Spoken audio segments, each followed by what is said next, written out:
All right.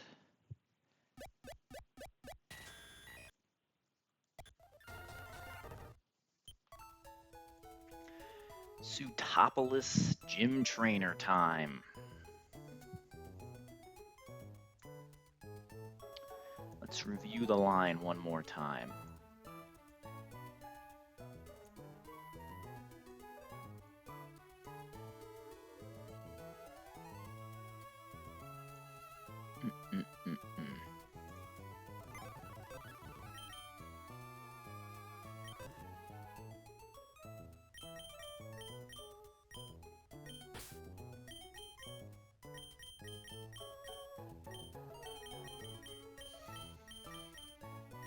Hola.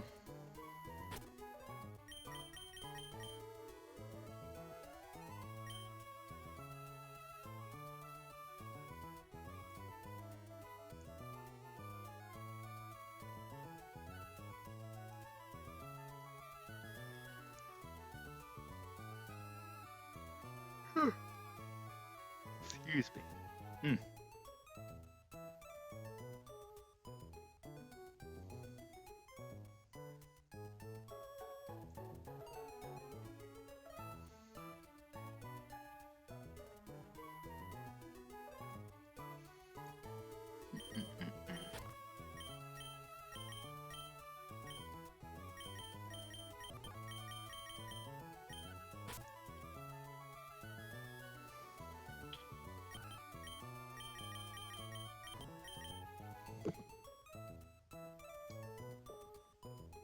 Okay, today we're going to do the first 3 trainers, hopefully, of Sootopolis Gym.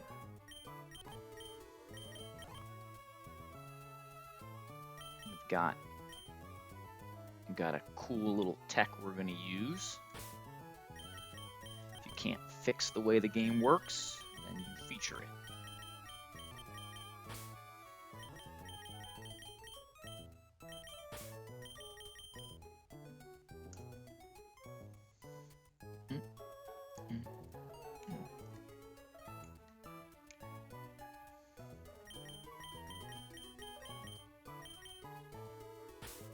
Okay.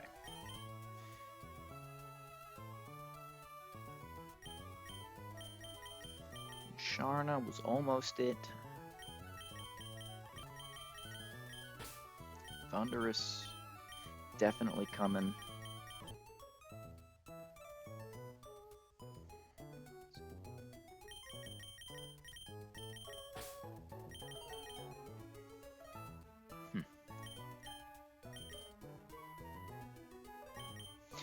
Celise, welcome in, King. Welcome in. Nice work today. Nice work indeed.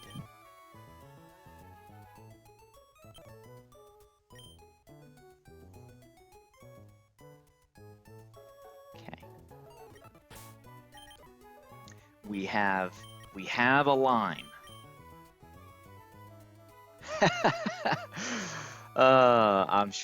I'm sure that's exactly how it went. Take the credit. Come on.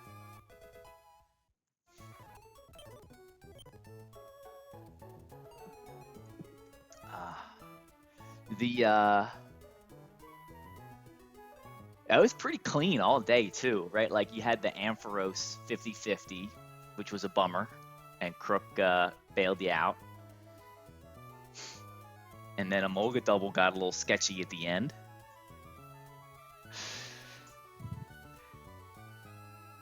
No thanks, Ivy.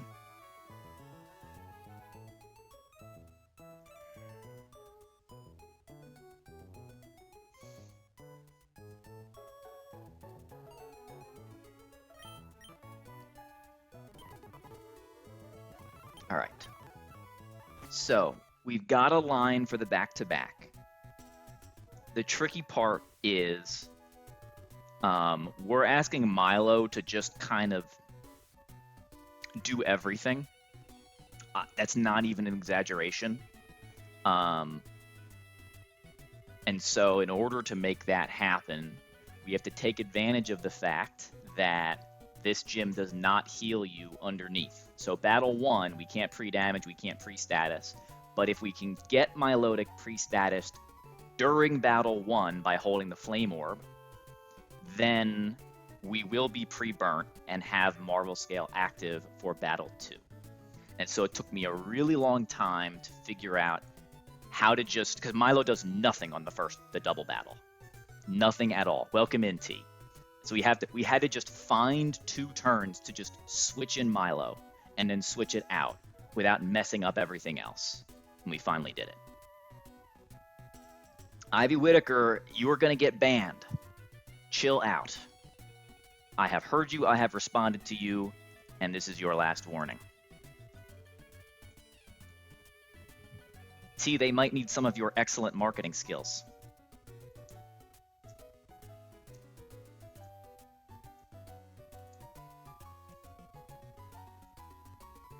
All right, so here's the line. We'll preview a little bit.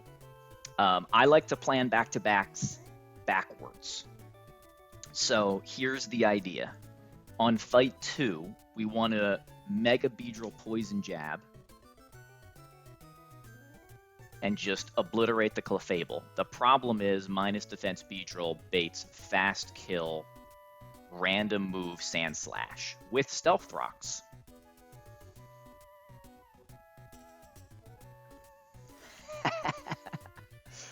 And so one of the few things we can do to switch into that is to go to a pre-burnt Milotic. So we know we're going to make that happen. The cool part about showing up pre-burnt in the gym is that we also get to hold another item. So we're going to bring a bulky berry like Ayapapa for some fictional many crit scenarios. But Milotic's job is to just sit there, take Burn Chip, take Hail Chip, and just not die. Sand Slash is going to get up Stealth Rocks and die to Life Orb to recoil, and then it's going to bait Greninja for outspeed out damage, and we're going to Breaking Swipe it once while it clicks like spikes or toxic spikes, and we're just going to recover on this too. Whoa, your box is growing. I can't. That's what happens. You got to give it time. You know, it's like a fine wine, even though I hate wine. You gotta let the box show you it wants to make it to mid game. Give it chances. It's great to hear, buddy. So we're gonna ask Milotic to just chain in slow motion the Greninja and the Sand Slash and the Greninja. And then we have to also be really cognizant of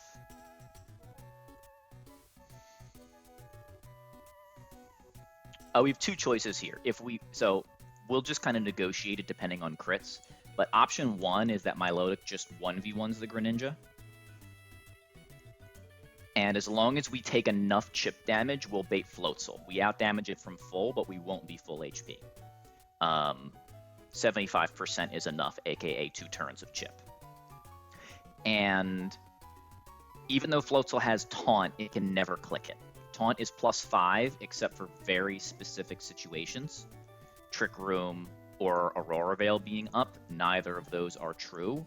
So we can also just spam recovery on this guy if we need to. And then once it's below 75%, we can go Beedrill on Focus Blast, U-turn, and then KO with a Muscle Band boosted, Life Orb boosted? Doesn't really matter. Super damage boosted Urshifu.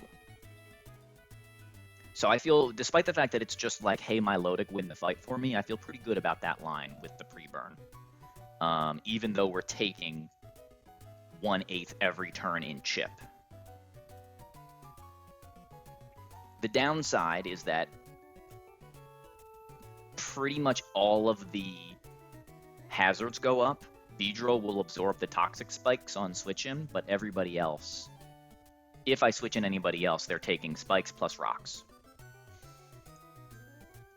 So I had another line earlier, but it meant that Beedrill had to switch in twice, and Beedrill could die to low kick crit plus all the chip plus focus blast, even though those moves do nothing to me. So that's the starting point, and then we go, okay, so I have to bring Beedrill, I have to get my Milotic burnt, I have to bring Urshifu, and I have 3 slots to do everything else.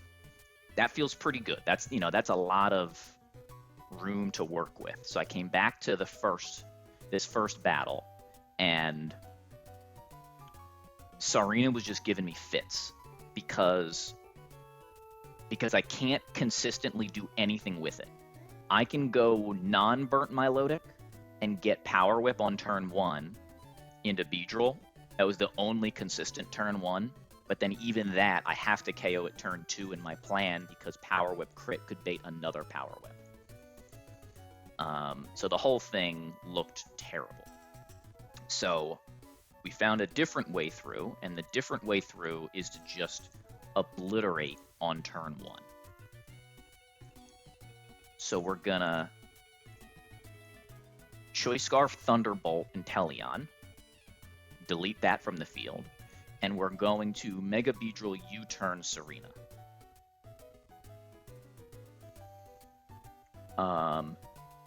And then, what's the baiting slot? So, we'll go into Azu. Azu uniquely... so we'll get Kangaskhan from slot 1 bait, because Thunderous Acrobatics shows a KO to Decidueye.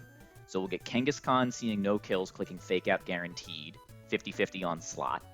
And then we'll get Toxicroak for Gunk Shot fast KO into Azu. We'll go to Iron Ball Togedemaru on Gunk Shot plus or minus Fake Out, and we'll go Scarf Urshifu on potential Fake Out and nothing else.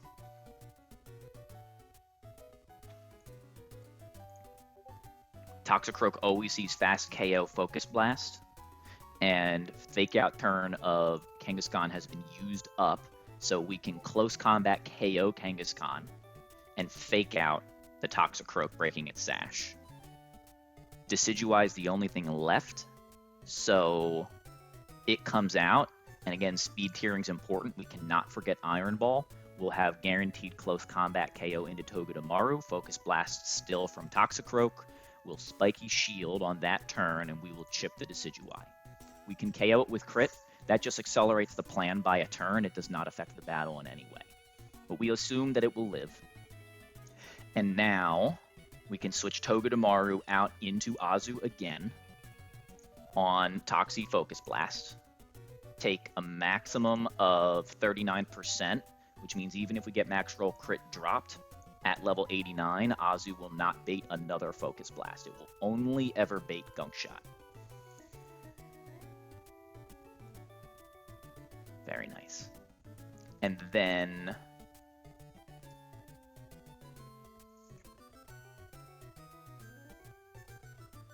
and importantly, Focus Blast miss doesn't matter, Gunk Shot miss doesn't matter.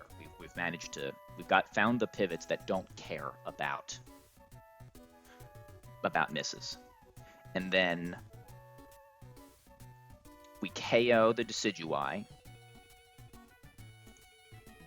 And now we just kind of have like a lock on the Toxicroak. So we can just take an additional Fake Out Spiky Shield turn to switch in Milo and switch it out, get the burn active, and then set up our endgame position. Our endgame position is Toxicroak dying to Thunderbolt with Beedrill on the field, maybe having taken a Focus Blast, and then Thunderbolt plus Leech Life will KO Milotic, so Milotic never does anything. So that's what we're gonna do. I think it's pretty solid, and then we just have to remember to Lepa everybody up in Battle 2. I think there is a marginal amount of fiction if we get like double crit dropped by the Toxicroak.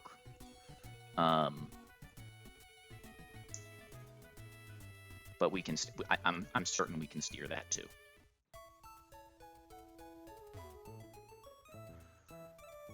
Beedrill switch in on Gunk Shot? Almost.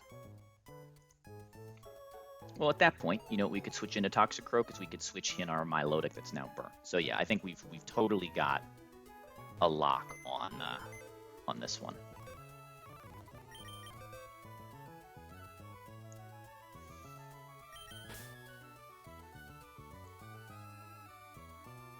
All right, Thunderous, Beedrill, Azu. We already have the team. Do we have the items? We need double Scarf.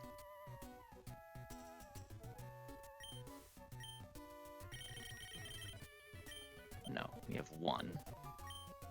So let's give Thunderous a Scarf. Let's teach the Thunderbolt TM. There's only one of these in the game, and it's a shame we're spending it on an Electric type Pokemon, but that's just what Dexa did. Genuinely do not understand why it would come with Thunder. Like, what are we doing here?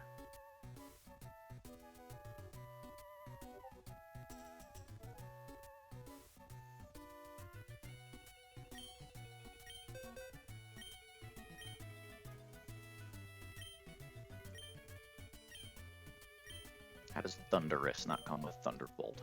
Ridiculous. We teach over Thunder because we can teach that back. We leave Azu at level 89. That is important.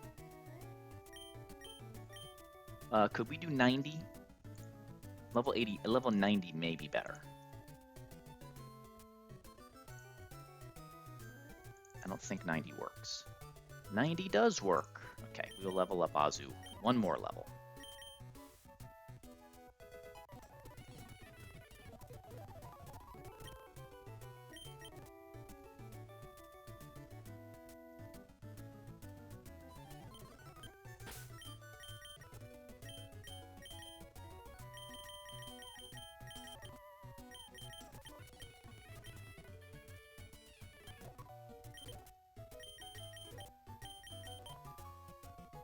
Iron Ball for Togi. Very important. And then the Flame Orb.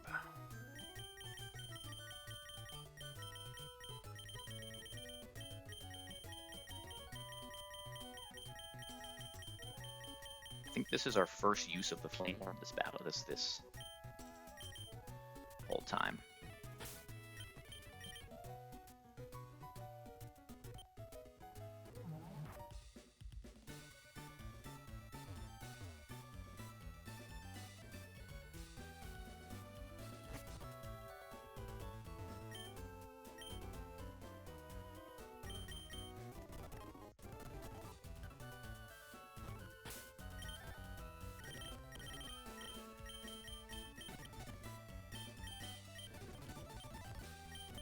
In this version of the line, we're clicking close combat, so we don't need like aerial ace, we don't need any of those other moves. We can just switch this back. Alright, so let's review. We have Choice Scarf, Thunderbolt, Thunderous, good. We have Standard Mega B, good. Citrus Berry Azu, good. Choice Scarf, Close Combat Urshifu, good. Iron Ball, Togedemaru, excellent. Double Recovery, Flame Orb, Milotic, good. We have all the goats.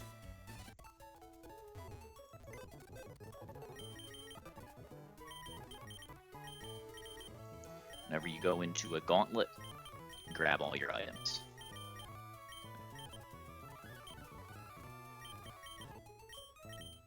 Don't need Mega Stones, they can stay.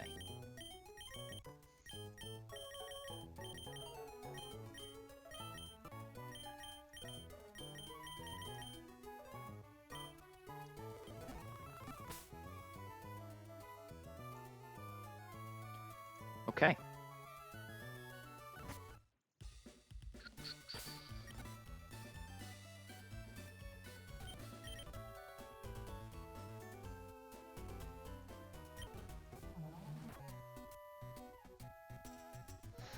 Let's make sure once again we get the baiting slots right. Thunderous in slot 1 will bait exactly Kangaskhan for random fake out. And then Azu slot 2 will bait Toxicroak Gunk Shot. Okay. So Beedrill needs to be slot 2, Thunderous needs to be slot 1.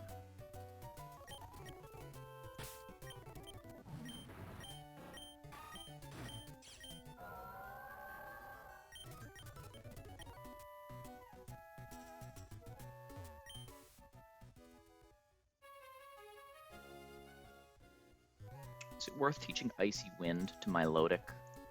I don't think so. I think we want to keep Scald and Breaking Swipe. I'm probably overvaluing Scald because it's more of a fraud situation than a real situation, but Milotic's on the field for so long, we've had Scald be valuable a number of times already. In fact, we probably don't beat Magma Hideout Grunt 1 without it.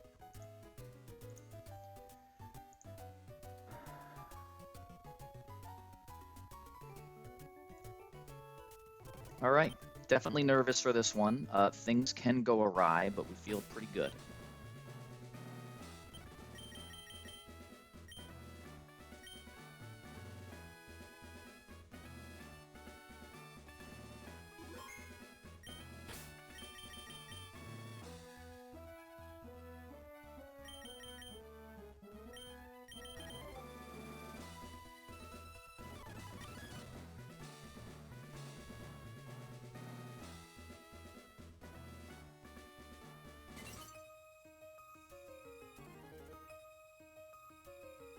All right, let's make sure the slots are correct.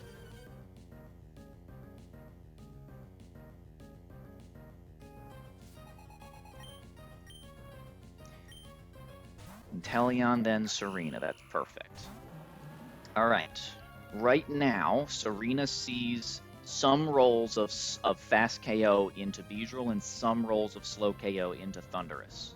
We don't have ways to deal with the maybes, so we are dealing with them by getting rid of our problems. Thunderous, Choice Scarf Thunderbolt, nukes Inteleon. Beedrill, Mega U-turn, goes next and deletes Serena. Serena is Citrus Berry, not Focus Sash. Panicked for a second there.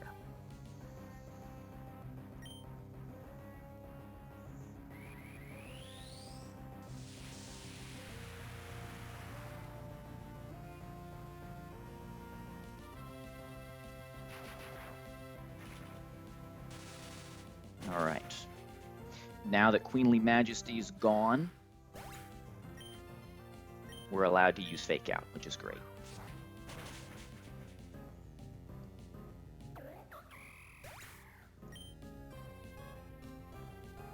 Okay.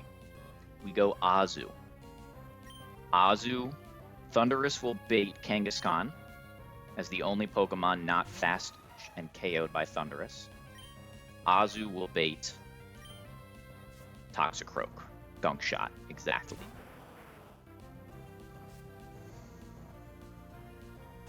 Okay. Now, Thunderous needs to get out of the way because right now, Toxicroak does not have any KOs into that slot with Stone Edge, but Stone Edge has high crit AI, so if we take a Fake Out, Toxicroak could Stone Edge for slow KO over fast KO. That is not happening. So Thunderous needs to switch out into our Kangaskhan counter, which is Choice Scarf Urshifu. Urshifu may take a Fake Out, it may not. And then the other slot, well, when we have a poison move guaranteed, of course, we go into the little Iron Ball merchant himself. 50-50 Fake Out. There it is. Urshifu takes it. Gunk Shot misses. Now, speed tiering really important. So we've Choice Scarfed our Urshifu faster than everybody, and we have Iron Ball our Togedemaru slower than everybody. We need Kangaskhan off the field immediately. Choice Scarf Close Combat does the job, even with my non-GMO Urshifu. And then we need to fake out the Toxicroak to buy ourselves some time.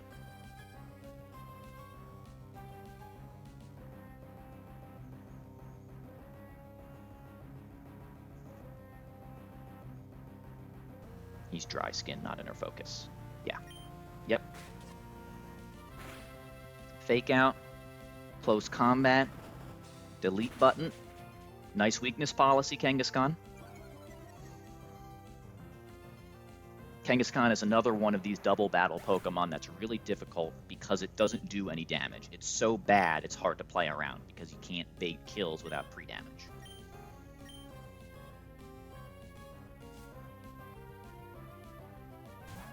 Alright. Decidueye and Toxicroak have KOs into both slots. Decidueye is faster than Iron Ball Togedemaru, so it too must attack Togedemaru. We close combat the Decidueye. If we crit, we KO.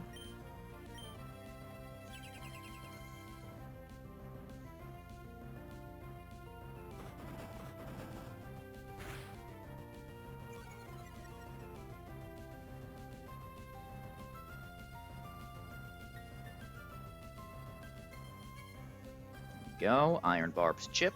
Great. Urshifu clicks close combat number 3 and fast KOs Decidueye, and Azu comes in on the Focus Blast. I don't think crit or drop matters, but it's possible it will, just a little bit.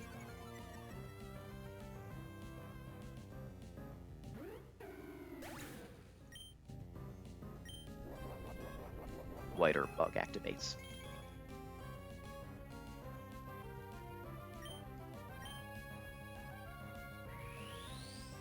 Okay, Focus Blast hits.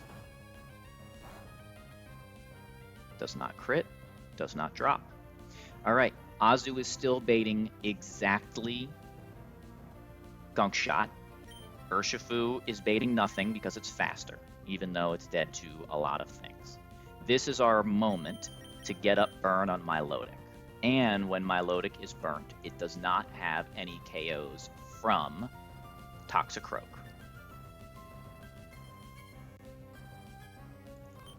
So again, let's look at that again. Urshifu goes into Milotic.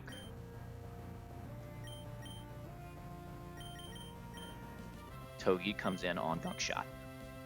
Excuse the voice crack.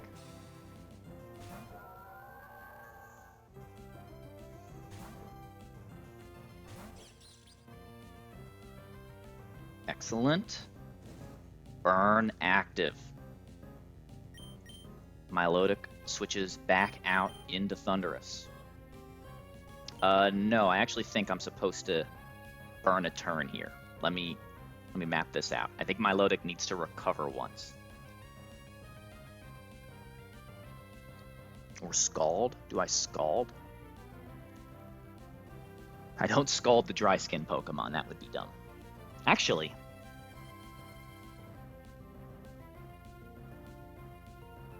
playing around the crit with taking the extra turn, so no, that doesn't help.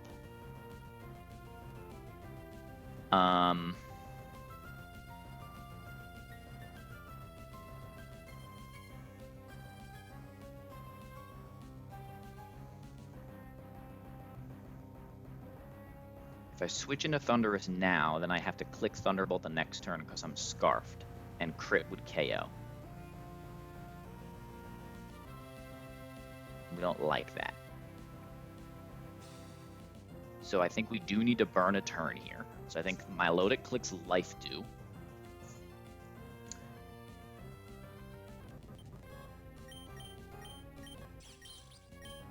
We've only clicked one Fake Out, one Spiky Shield. So we have Fake Out active.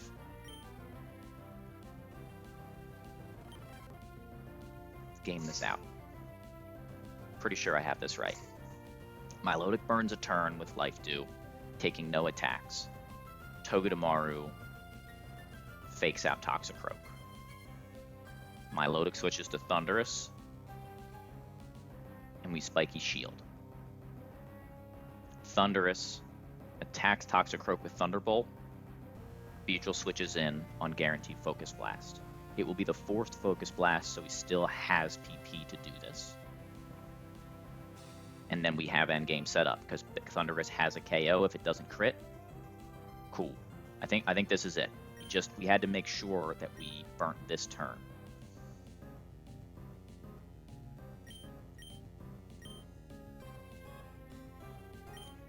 You know I love me some double battles. See, this is why. This is the getting all of the little details. Oh, heal and Togi too. I forgot that that's a spread move.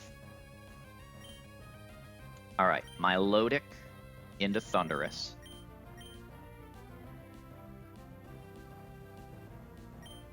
Again, no attacks into the Milo slot. Togedemaru, free to Spiky Shield.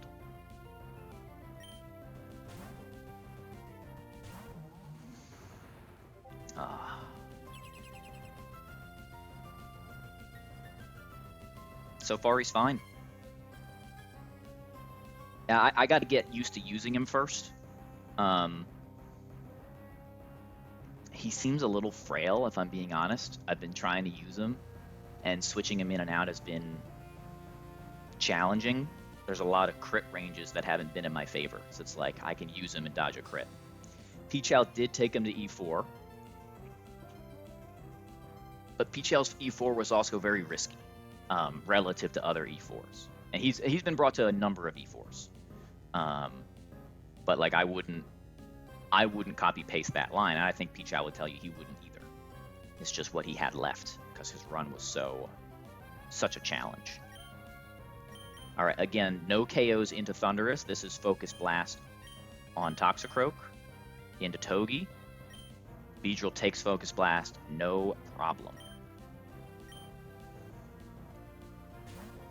I had another line on this fight. The other line didn't properly play around Milotic clicking Muddy Water. I really didn't want Milotic to get a move. And it required me to scale attack on Beedrill. And scaling attack on Beedrill actually makes my second fight worse. Because right now, Beedrill perfectly chips... if I end up needing to use Beedrill to KO Greninja, it perfectly chips the... what's it called? The Floatzel, so that it never dies to 2 ticks of hail unless I crit. And if I crit, I can just U-turn into Urshifu and win anyway. So I'm actually at like the perfect number. All right, this is Thunderbolt, and we'll just click Leech Life, I suppose.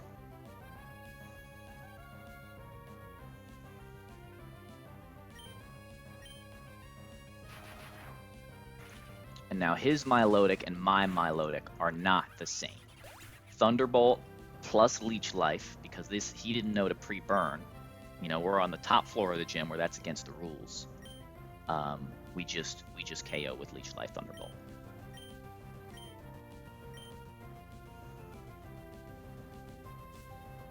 Thunderous was exactly what we needed for this fight, I'll tell you that. Maybe we probably could have used Electrode to largely the same effect, but I don't know that Electrode does enough damage to Milotic.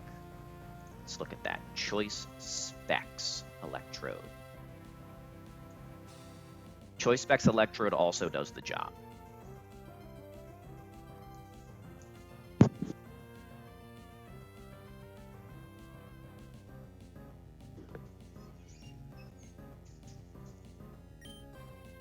Thunderbolt, we're choiced in.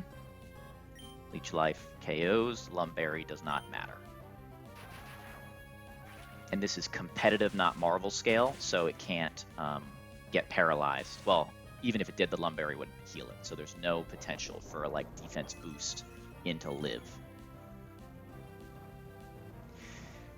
That's really a shame, Last Connie.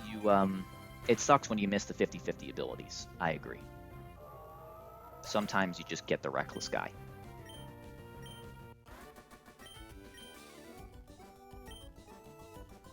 All right, and then we drop down, and we don't get healed. So we have to heal ourselves. Doctor, heal thyself. All right, who needs Lepa? Thunderbolt is fine. You're fine. You're fine. We shouldn't even be using Togedemaru, but we'll do it anyway.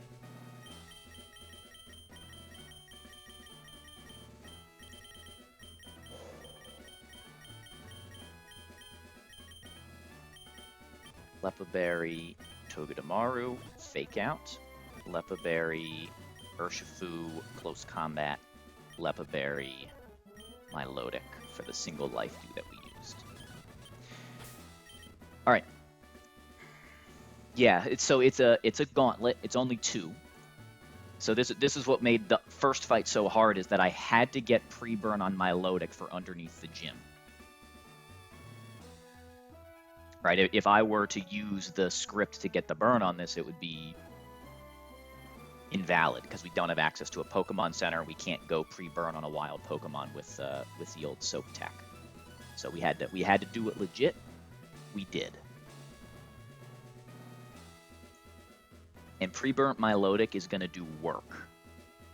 No cheating in this dojo. We're virtuous, remember?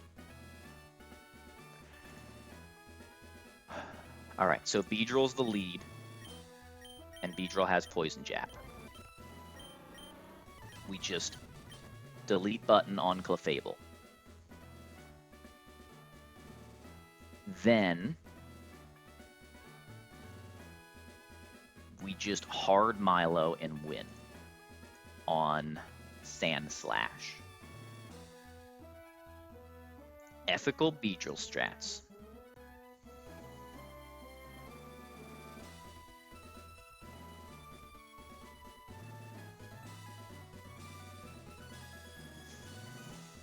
Okay.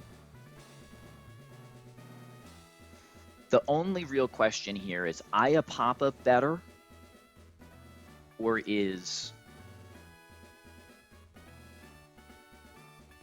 Citrus Iapapa or Lepa? I don't think I'm going to run out of recovers because I can essentially go Life Dew for every 2 recovers. Clouded, welcome in.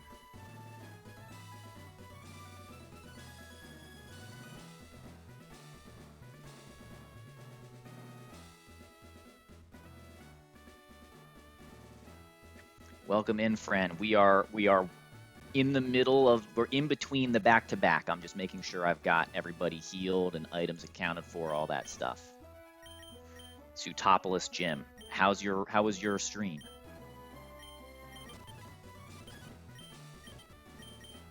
All right, we need no pre-damage here. Just pre-burn.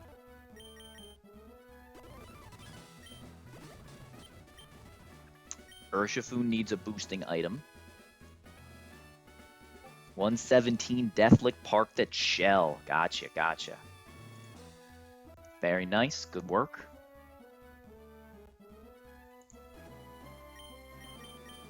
Held items. I think this is just Muscle Band.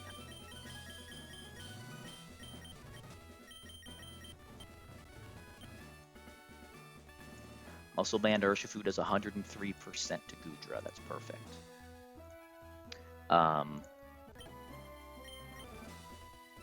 Thundurus retains the Choice Scarf.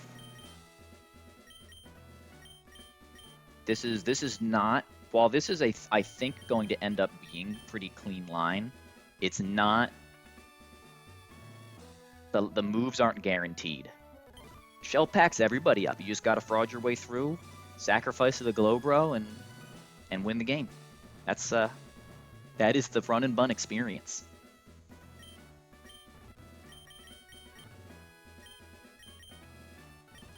All right, Citrus on you, Choice Scarf on you, Muscle Band on you. No need for Iron Ball here. The question is, do we want Choice Scarf on Togedemaru for panic situations, or something else? Um,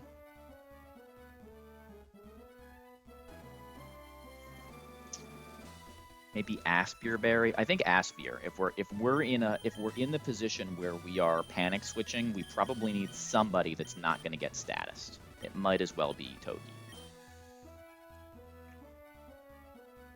If Milo gets too low, Togedemaru is the other thing in our box that can bait. Oh, but we'd have to pivot Azu. Right.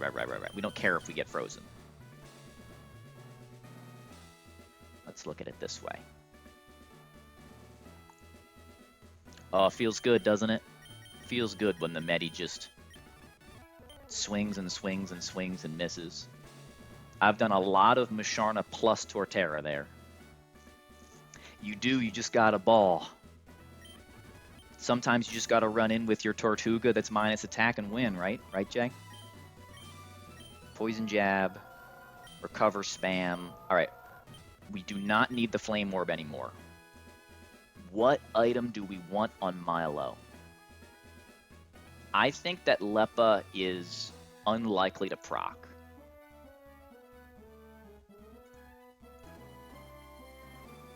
I don't know about frauding.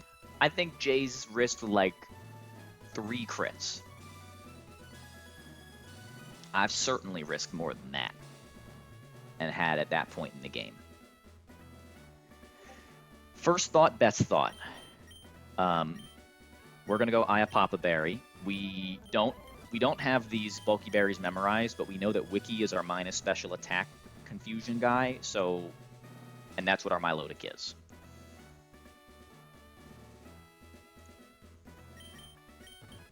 Okay. Jab, Ayapapa, Recovery Spam.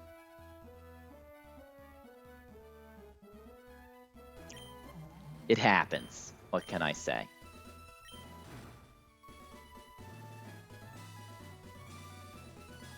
You know what I just realized?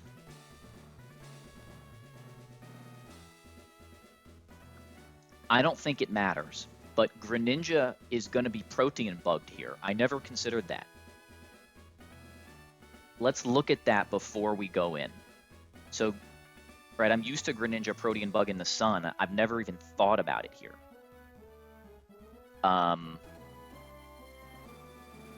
So what would that mean? I don't think it means anything because it only has one stab move. And Blizzard isn't actually damage boosted.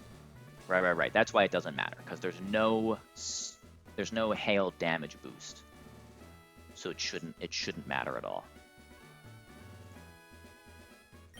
It's too free, Nick. That's what I hope to find out here momentarily, that it is in fact too free. We save. The first battle was free. We got everything we wanted. We danced all over the double battle, and we got our Milotic burnt for underneath the gym.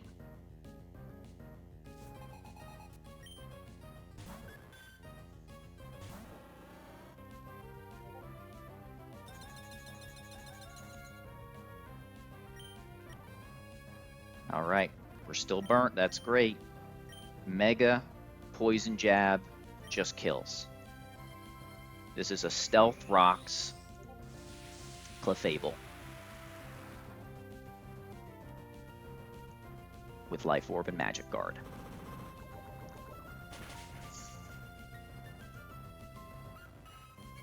All right, we have Beedrill for later if we need it, but Beedrill can only switch in on fighting type moves.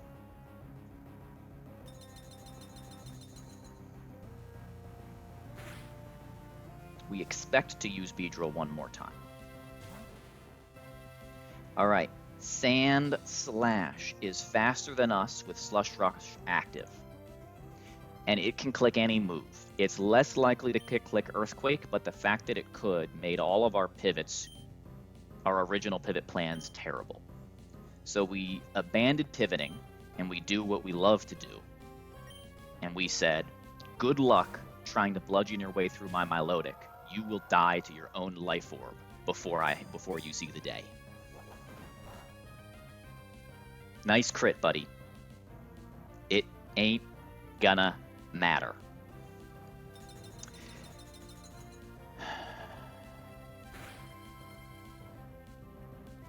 It's very likely to Stealth Rocks here, but we still need to heal.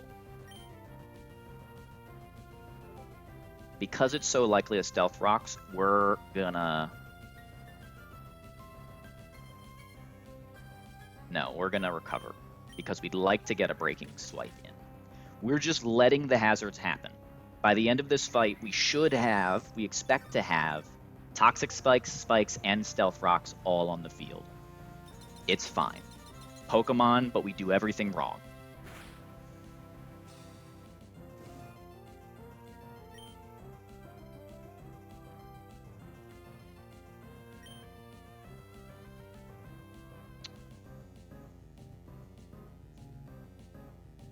All right, I think we Breaking Swipe once.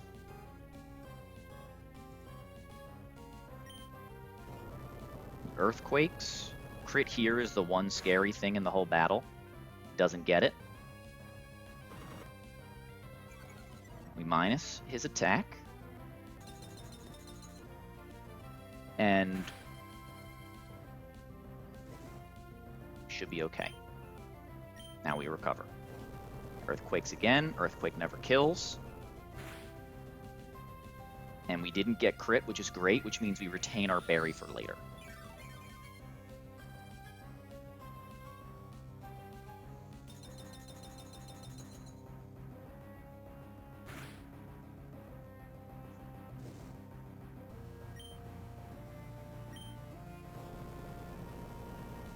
Oh, Sand Slash.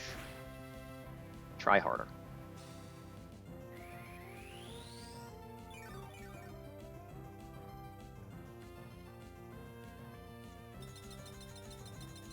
We want to make sure that we finish Sand Slash at full HP.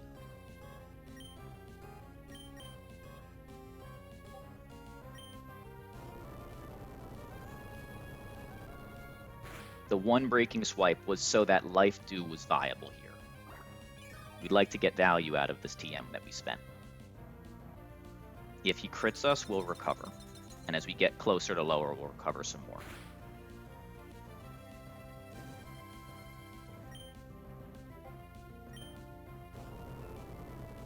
Eventually, he may... I don't think he can run out of Earthquakes because he dies... he can't run out of Earthquakes. He has 10 of them, and he will die to 10 ticks because we did the additional chip damage.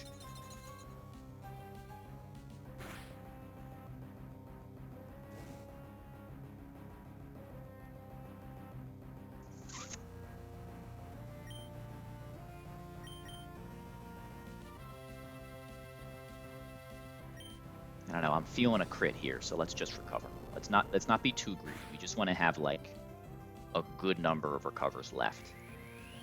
We shouldn't need any recover on the Floatzel. We just need enough to let Hail chip down the Greninja. Conveniently, Greninja cannot click Blizzard on Milotic. If it would become a an Ice type, then it wouldn't take the Hail damage, and we would have a really hard time.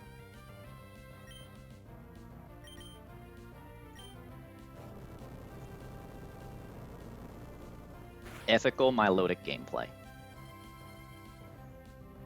Alright, he's at 20%-ish. He should die to 2 more ticks.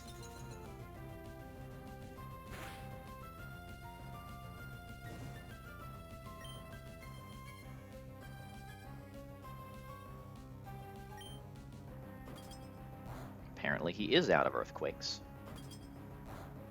Cool triple axle, bro.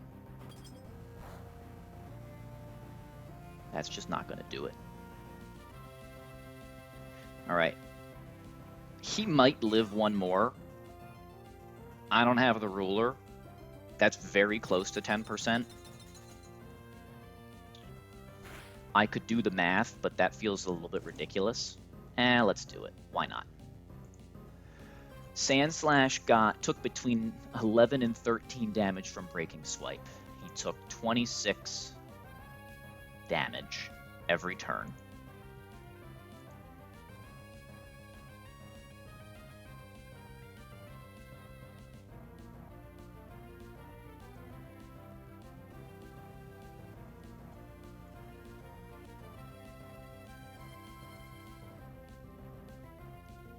I believe he dies here.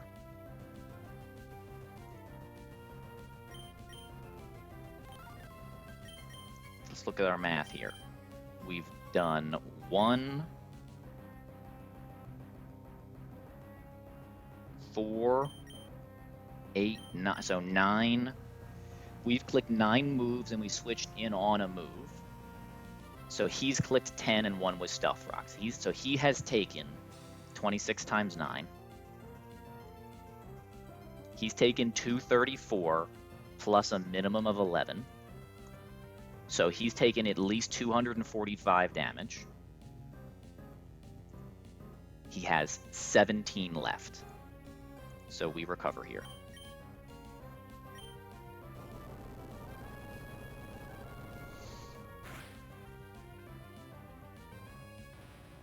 All right. And at full HP, what a homie, Jay. That's why you're the GOAT. Greninja outspeeds and outdamages us.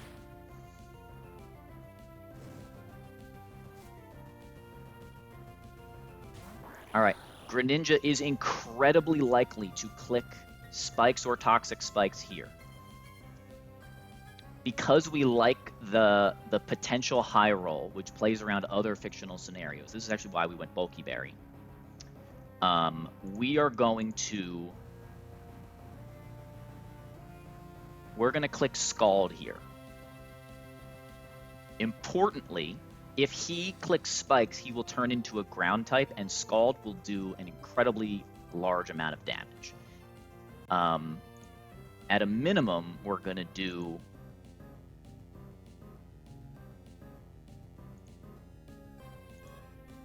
36%, and if he is a pure ground type, we'll do 72 to 80 whatever percent. And at 75%, if we take another round of chip and manage to crit kill this, we'll still bait the Floatzel based on our damage range. This Greninja's life is also Lumberry, so even if we burnt this thing, it still couldn't click Blizzard next turn. Protean, poison type, that's toxic spikes. All right, this just buys us a little bit more time because we have used a lot of recovers. Nice crit. Okay. And now we're in the calc, we're gonna turn this guy into a pure fighting type. And I have to remember how to set up this endgame situation. This is where we have to just finesse it.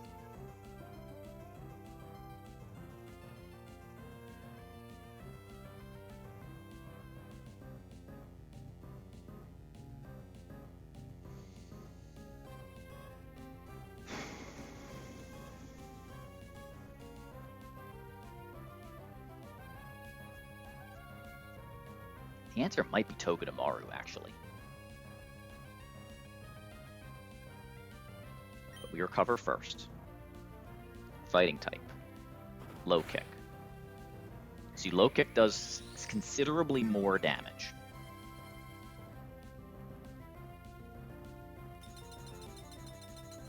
Alright, we're not certain. We're certain that U-turn Greninja would now KO Greninja.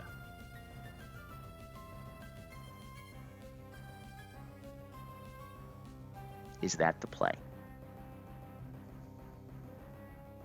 I don't think so, because I don't think I can get.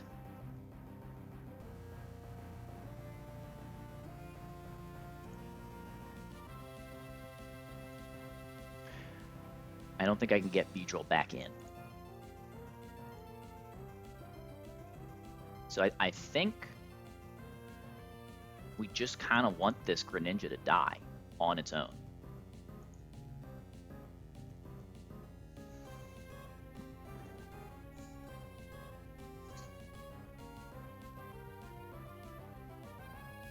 Alright, it's still pretty likely to spikes here too. But we're not gonna greed anymore. 4 recovers left isn't that many. think we life do here.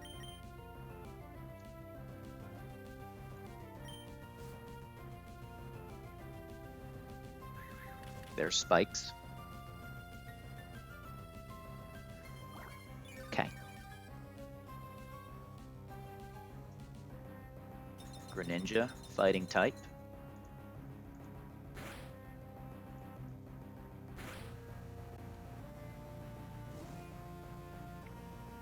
All right. When we get this well into the red, we can go Thunderous on low kick, take rocks, and KO with Choice Scarf U-turn. Which just goes back to Milotic.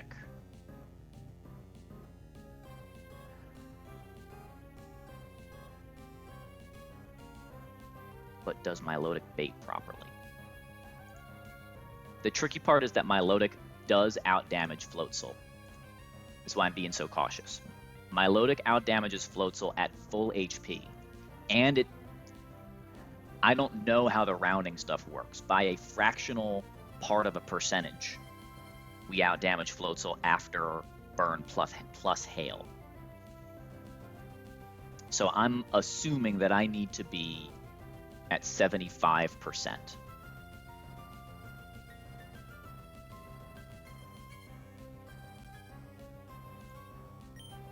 But for now, we can continue to recover.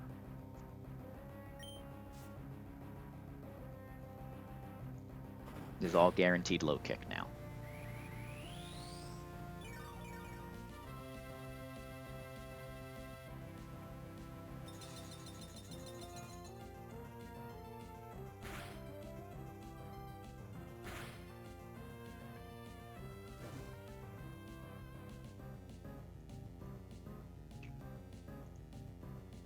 I think it's U-turn Togi. Fake out?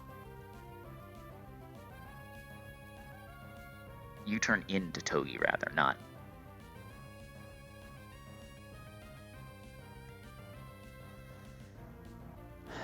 We go Thunderous, we KO, we get Togedemaru, who takes rocks and spikes, no problem. Rock spikes plus ice. What is that? That's a quarter. We bait always focus blast fast KO. Ooh, doesn't quite work. Doesn't quite work with the spikes. We could bait Hydro Pump and we can't allow Hydro Pump.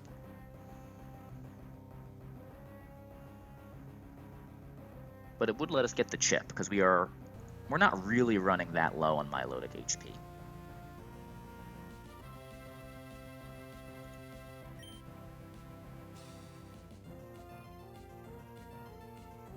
Or recovers for that matter. He looks like right at 20, so I expect he lives 4 more turns. Alright. Let me verify that Milotic is baiting Floatzel if we are exactly 2 turns of Hail Chip. Sorry for the slow battle, guys. If I get Goodra and it starts clicking Dragon Tail, things go off the rails quickly. Has to be Floatzel. We take 18 twice over, so we take 36 every turn. So we think we can consistently be 224 or lower, and Floatzel does 65. That means Floatzel does 29% to us if we do a U-turn KO of this thing.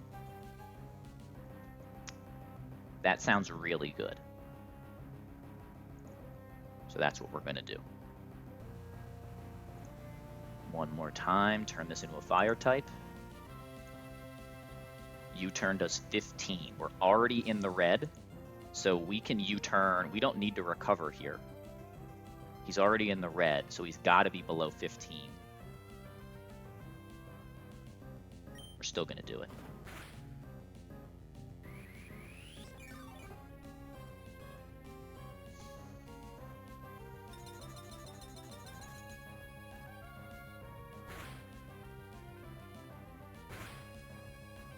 All right.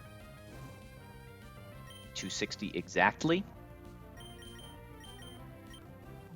Choice Scarf Thunderous, which is in on low kick.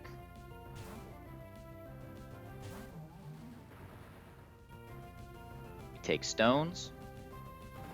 We tank low kick. We take hail. He takes hail. And our not very effective Scarf U-turn just kills.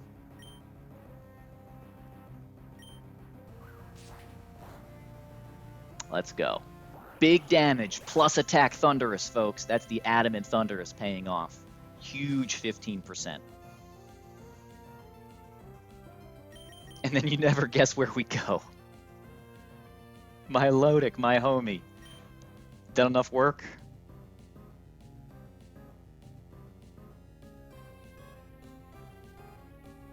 I think Togedemaru is actually correct. It shouldn't matter. No, it doesn't matter. It doesn't matter at all. Spikes, stones, all the damage. We did forget about this part, so we're super out-damaged by this guy. Float Soul cannot KO us from here.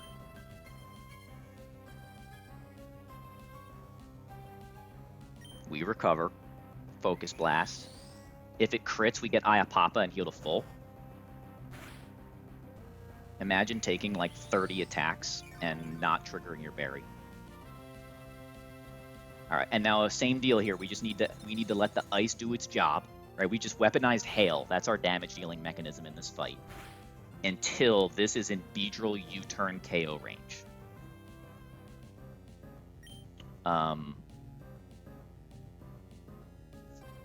We're gonna use our last recover here. Focus Blast miss is really good. We really just didn't want to see drops.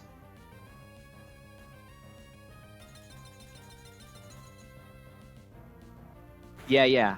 That's how I stalled out the Swampert and Seafloor Cavern Grunt too. I just put my Lodic on the field and said, good luck, buddy. Well, that's not true. First, I turned Swampert into a pure water type with Soak, and then I put my Lodic on the field and said, you got this, buddy. And he did. Even though we got Liquidation dropped twice, which is the expected result. So this has taken 2 turns of Hail Chip. We needed to take 5, but we can speed up the process. The way that we speed up the process is by clicking Scald. Let me make sure Scald max roll crit never KOs.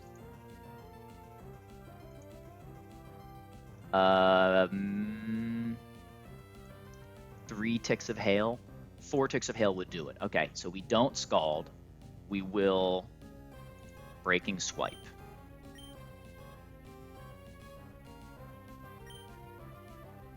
Oh my god, Floatzel.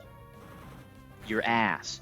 The reason we can't just sit here and wait for this thing to get all the way down is it only has 5 Focus Blasts, so we had to get it. We had to do some damage here. Let's do math one more time. Breaking Swipe does 40. Sorry, so we need to get this Floatzel into range of... Oh, I had Floatzel as a fighting type. Oops. We do 206 minimum with Beedrill. We need that, so we need a good amount of chip. It has 280 HP. So we need to do 74 damage in chip. And it's taken 3 rounds of hail and 40. 34 HP.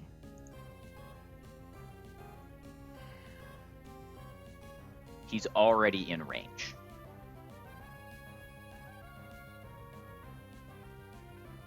Okay. To truly confirm it, we're going to life do one more time. Does he have the Focus Blast for that?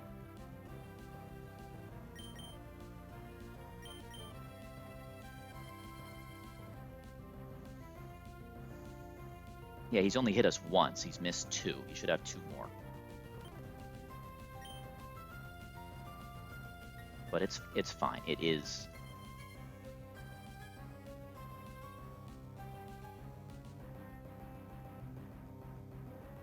Two recovery moves. Hold on. So I came in and I clicked life do recover recover. He clicked focus blast 3 times. So I should be able to life do 1 more time. This has got to be overkill though. I think I've already done the damage. Let's just do the math 1 more time. So much math in this stream. This is like typical IB Wing stream if I've ever seen one.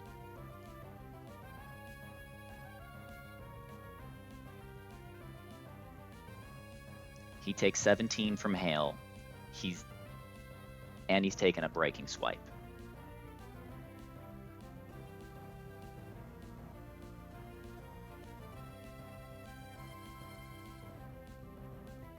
Come on, brain. Plus 40 plus 206. Yeah. We're good. Beedrill going to be taking some damage on the way in. Not from Floatzel, just from the field.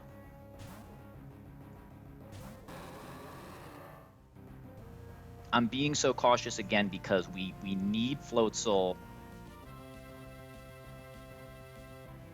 to we can't let Floatzel die to hail. We need it to die for real.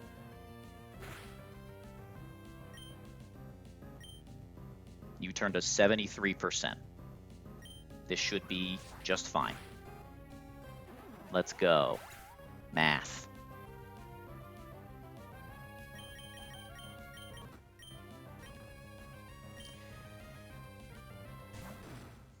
Urshifu comes out, takes spikes and rocks, and does not care. Oh, and hail, right. We take all the damage.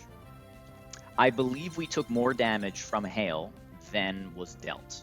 I think that's also true for my opponent.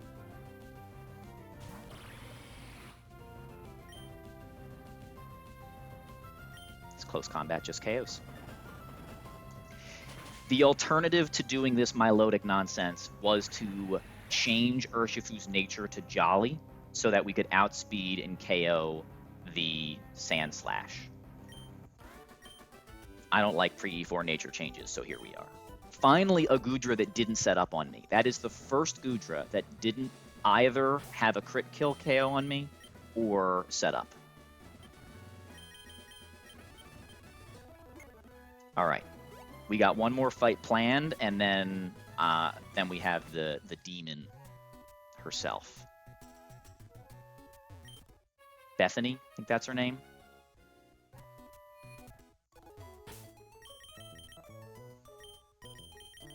Good job, Thunderous. Welcome to the team. You did great. Could a Suing Electrode have done what you did? Yes, but that's okay. We still love you.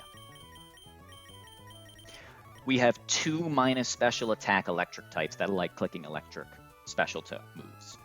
Doing fantastic. Yes, we have not looked at that battle, but we have looked at the Rabambi one. So we will do a quick review here. I'll fix my calc, and we'll get in there. I'm doing my Nick Battles Mons impression and pre-planning some fights. All right, we're going to lead with Assault Vest Excadrill, and then we guaranteed Sticky Webs turn 1. We Rapid Spin them away. We outspeed, we KO with Iron Head. This is like the 7th time, at least, that the Excadrill speed scale has paid dividends. And then we outspeed the entire back, right, even Dragapult, by 4. So we get Liquidate and Bruxish. And we know that on this channel, we embarrass Brux because it sucks. So we're going to let it tickle us with a Liquidation. on Kingdra, and it's going to do 10%. And then we're going to go to Scarf Urshifu.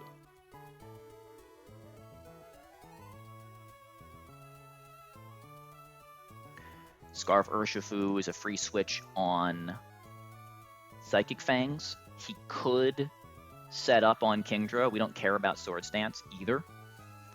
So we just Wicked Blow this guy into Oblivion, and we're faster than the entire party again, so we bait Training Kiss Primarina. On Draining Kiss, we go to Excadrill, and Excadrill takes a tiny amount from that, shows a fast 2-shot, so Primarina has to Hyper Voice.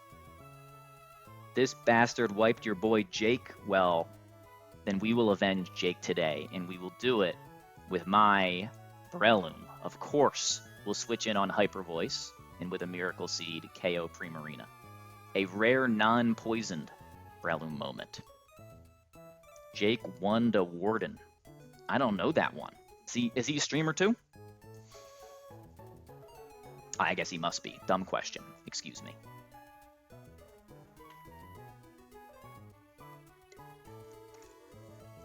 He was. Breloom, because it's so frail, can bait Sacred Sword Samurott if we get high roll crit. Most of the time, we get Dragapult for darts or Phantom Force, where there's overlap, and we can just go Azu here. Importantly, minimum roll Hyper Voice plus minimum roll Dragon Darts is a KO into Breloom, so we can't get Infestationed on the switch to Azu. I also don't think we need... I'm not even sure we need Azu at all. If we just go hard Urshifu, we KO with Wicked Blow. Maybe we do that. Let's just leave Azu at home. So Urshifu KOs with Wicked Blow. Oh, right. Let's double check our Dragon Darts ranges. That's why. Yeah. Never mind, we need the pivot. So we go into Azu with a Citrus. If we get Power Herb Phantom Forced, we take maximum of 91%, and then we bait another Phantom Force. If he does Dragon Darts or he doesn't crit Phantom Force, then it can also Infestation. So we switch to Urshifu on Phantom Force Infestation. We take roughly the same amount of damage, and we KO his Scarf Wicked Blow. Urshifu will show fast KO to Roserade with Wicked Blow. However, it's a high crit move, which I did not consider till right now. So we need to determine diverging lines. That's really annoying.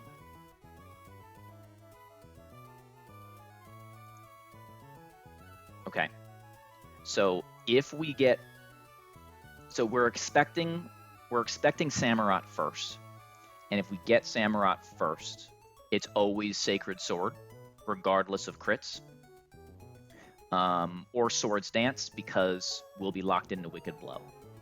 If it's either of those, we will go Beedrill, and we will KO with Leech Life, get to full, and then we'll just U-turn the Roserade, and we've got Urshifu and Excadrill with an Assault Vest to just kind of figure out the end game. We basically can just pivot Excadrill and Beedrill until one of them isn't asleep. Or I should say, Beedrill, we just pivot until Beedrill is either on the field and sleeping, or well, if it's on the field and sleeping, then we go to Urshifu for free, and we outspeed and KO with all the Life Orb chip. And if we don't... So I think this is going to be fine either way. So I've got that one I've got figured out. There's a little bit of planned steer, but we have what we need. If we get Rose first, because there aren't that many rolls of Wicked Blow that KO, we're always getting a move, right? Infestation plus the 12 bird, we've taken an 18% or 17% minimum. Minimum roll Phantom Force is the lowest we can take. and Grass Knot will always see a KO, sometimes Sludge Bomb. So if we get Roserade first, we have a turn to go to Excadrill. Excadrill is gonna, that's one Life Orb tick. Excadrill has already taken damage from Prim, so it's at 90%, which means if we take Grass Knot, it's always another Grass Knot. Ooh, there are like fictional scenarios where double crit gets us extra sensory. That's pretty fictional though.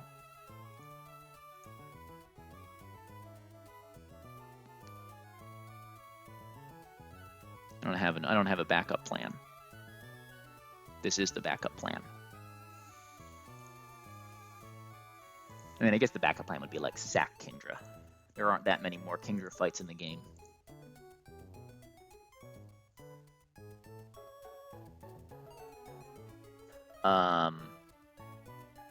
If we get Rose first,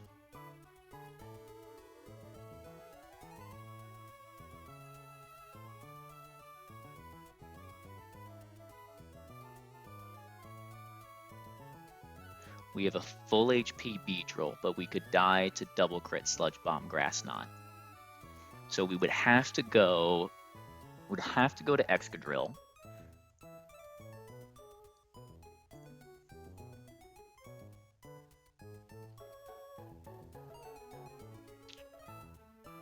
Okay.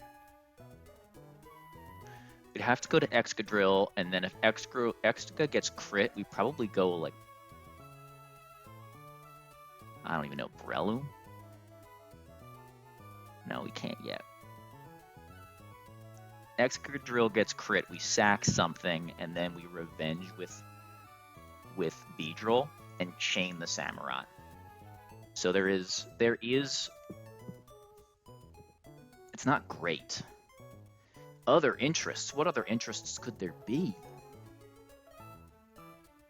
All right, let's see if we can guarantee a line. I'd prefer that. I had originally this was a Hydreigon line, but Hydreigon isn't always dead to Draining Kiss, so there was an inconsistency there that I didn't like. I would prefer to be able to create one line that always works.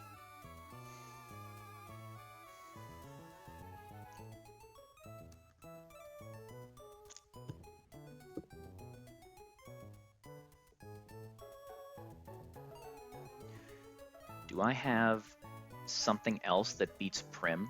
I don't think so.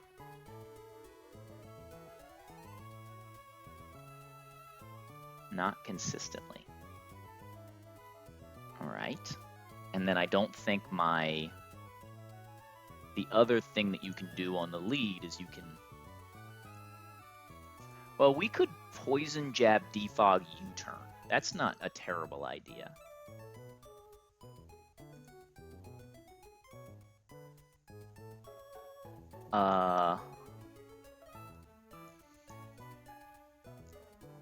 Oh, it has Psychic. That is a terrible idea. Excuse me. Leech Life, Poison Jab.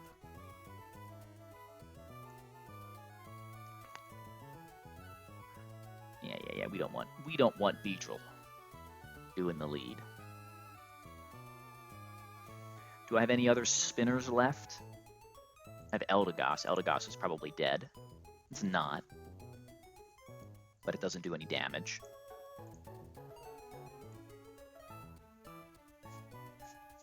We could let them go up and Smart Strike U-turn. I don't like that idea either.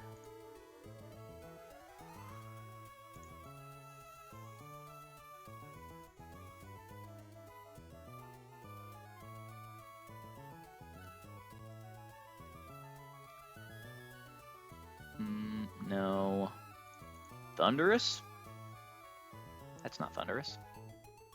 Thundurus, I call upon thee. You do 61%. That's not it. I don't know that I'll find better.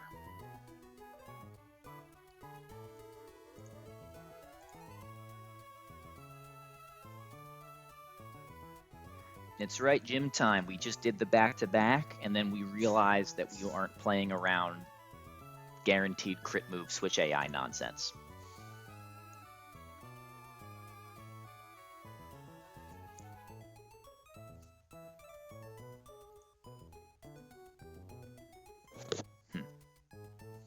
Maybe the answer is that I need better pivots.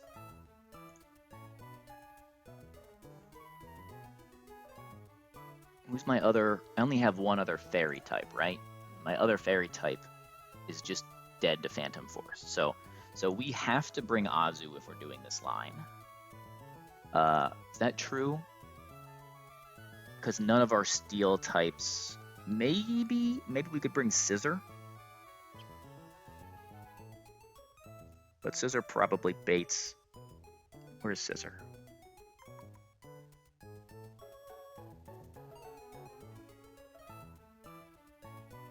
Telling you, this is why I don't pull encounters, people. I cannot find them. All right, Scissor would also do the job. Can you slot compress? No, you cannot. You just bait another liquidation. But you operate as a backup plan for Roserade, which is pretty nice. I think we do that.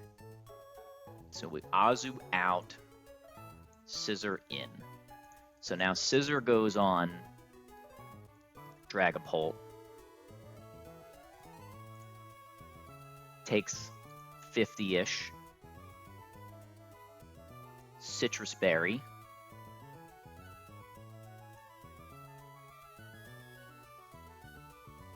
Yeah, usually ends up at above 50% and could switch into random move from Roserade. That's really good. And has Bullet Punch to finish the job. It would create odd Samurott situations.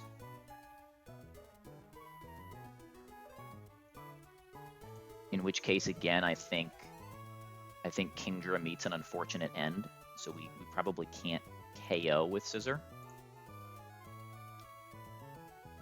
But we can go Scissor on Rose earlier, like off of Urshifu, and then go Excadrill from there, and that's much safer.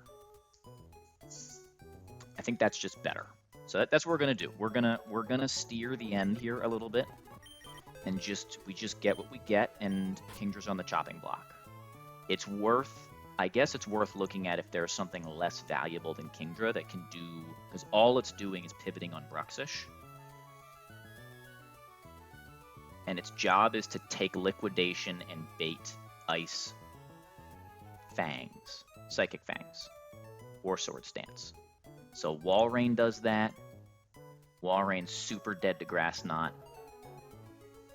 I bet my Milotic does it.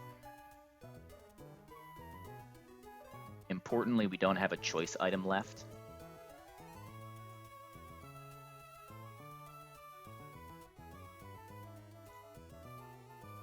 Oh no, you're so... Milotic is so dead to Grass Knot.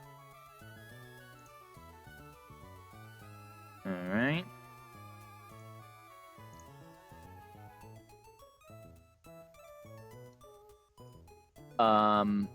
Eldegoss does the job. Eldegoss takes a Liquidation, and then Eldegoss switches in on guaranteed no Sludge Bomb, and then actually gets a guaranteed Sludge Bomb back.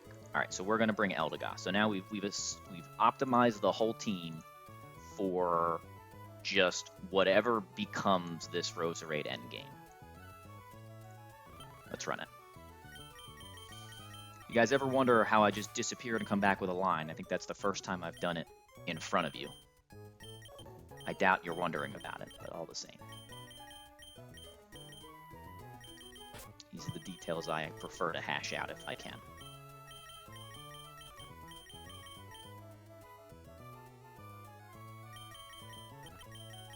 I gotta say I was underwhelmed with Scissor when I got it.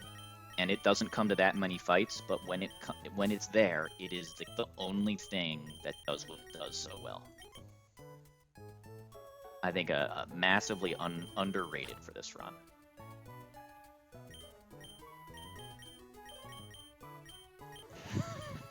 When you say it like that, it makes me sound like an asshole, which I am, so that's okay. How does he do it? Where's Cooey's when I need him, or Quentin?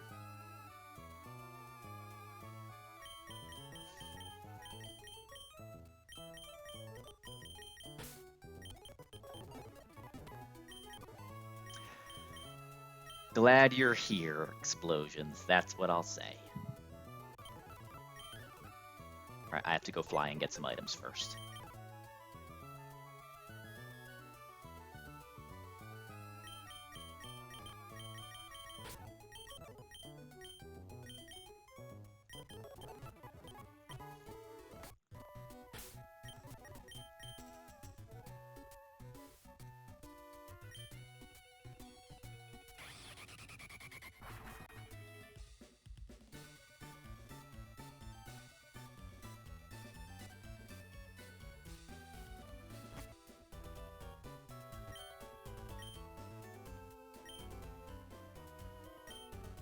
That is what I want, Assault Vest. Oh, Quentin was here. Awesome.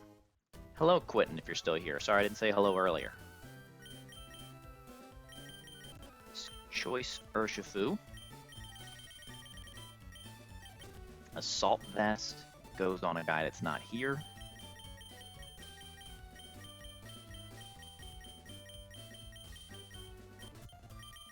Miracle Seed Breloom.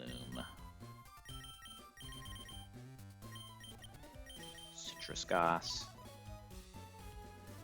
Citrus Scissor.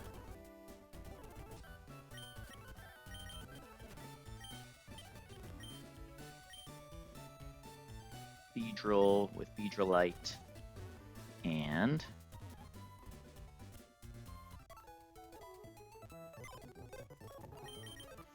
we have to fly back first. IB, you fool.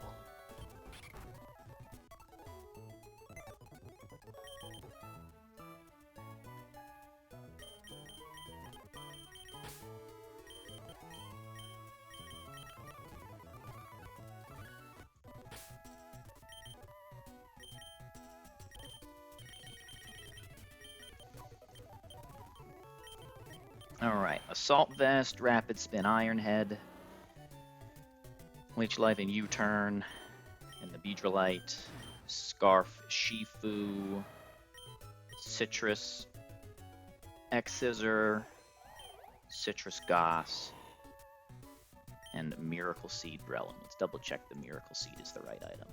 It is. Good.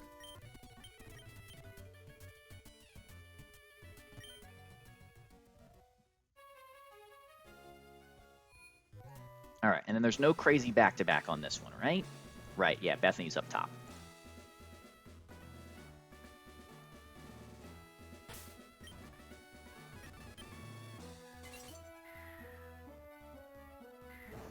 Tab in. We are on to Lady Daphne. Probably the easiest fight of this gym.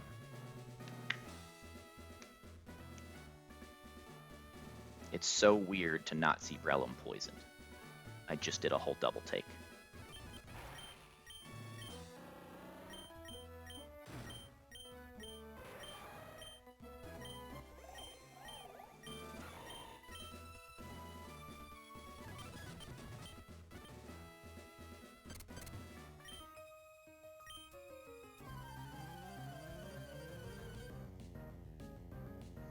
All right, Lady Daphne leads with a Sticky Web Rabombi. Sticky Webs is guaranteed on turn 1. Rapid Spin will remove them. We will get faster, and then we KO. We are holding the Assault Vest for late game steerage that we expect to encounter.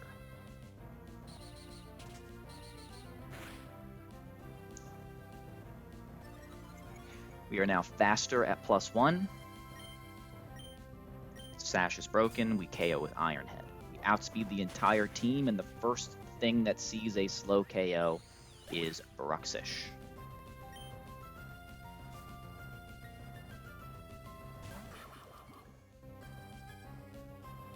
Bruxish is clicking Liquidation because we show a fast 2-shot with Earthquake. We go Eldegoss on Liquidation.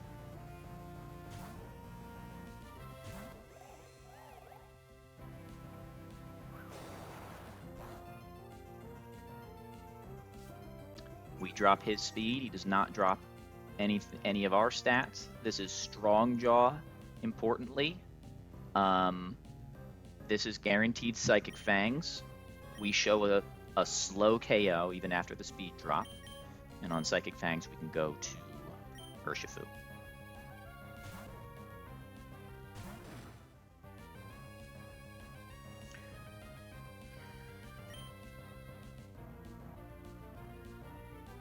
All right.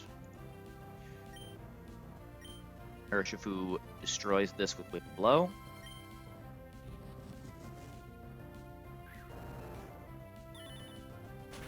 Outspeeds the entire team once again, and so the first slow kill that we don't KO will come in.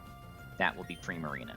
I think we actually show a fast kill to the entire back, ignoring the quirky AI stuff. So here's Prim for Draining Kiss. We go back to Assault Vest Excadrill so we can confirm a water move.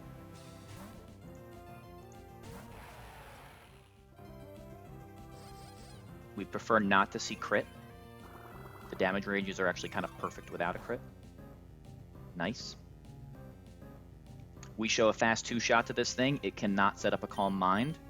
It would be fine if it did. We go to Breloom on Liquid Voice Hyper Voice, which turns it into a water move. We will take considerable damage because Breloom's special defense is not high. That was a pretty low roll. Because it didn't high roll crit, that means we're getting the predicted line, which is Dragapult next. Seed Bomb outspeeds and KOs because our Breloom is jolly. We are 4 points faster.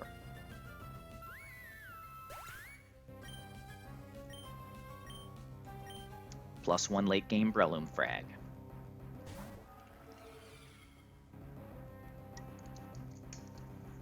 Dragapult at 154 HP sees Phantom Force for 7 rolls, and every single roll of Dragon Darts 2 hit. So this is guaranteed not Infestation. We go to Scissor.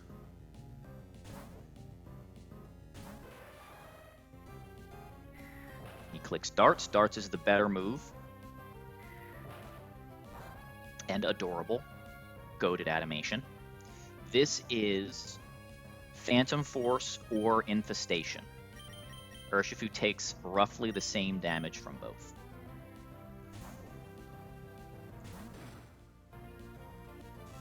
There's Infestation. With a Choice Scarf, Urshifu outspeeds and one-shots this Dragapult. I feel like this is the only Dragapult in the game that's not a demon. I guess the E4 ones aren't so bad. And now we don't know what we're going to get because Wicked Blow is a guaranteed crit move. It rolls on the switch in. And so we can get Rose or Samurott here, and there's never a way to know. The way to know is to not have Urshifu KO the Dragapult. We get Rose. That is the worst of the two. But we just did all the work to optimize for this. It should be fine. Roserade, Grass Knot, and we're not just going to ball out. Urshifu only KOs with 4 rolls. So this was the likely scenario. This is 50-50 Sludge Bomb, Grass Knot.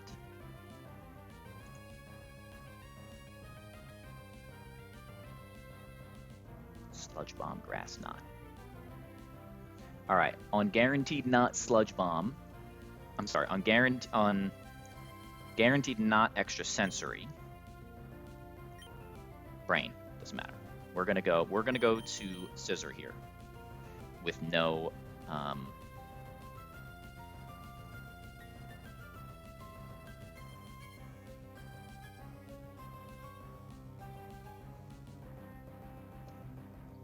Brain not working. We're gonna go to Scissor here. Scissor's gonna take is gonna take Grass Knot, or it's gonna switch in for free.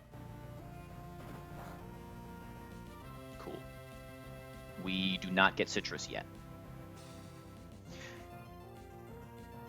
We need 3 Life Orb ticks for Beedrill to KO. So we need 3 ticks and a free switch.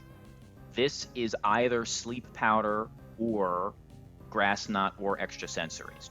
It's guaranteed not Sludge Bomb.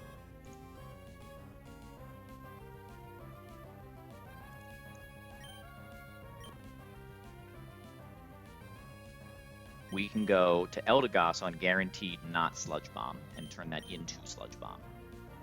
If he attacks us, offer lower his own speed. Extra Sensory. We have a Citrus. There we go.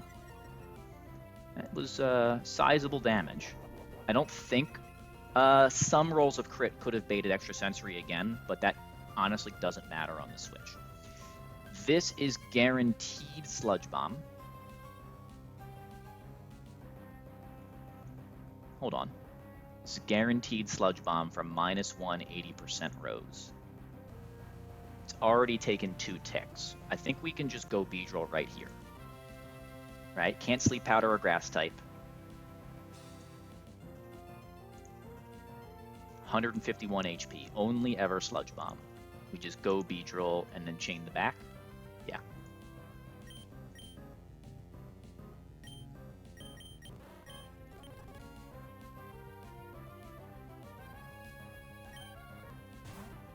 Who needs plus attack Beedrill? Guaranteed Sludge Bomb. Does a good amount of damage. Can't poison us. We leech life back to full. Sorry, I just double checked that Samurott doesn't have Sucker Punch, which it does not.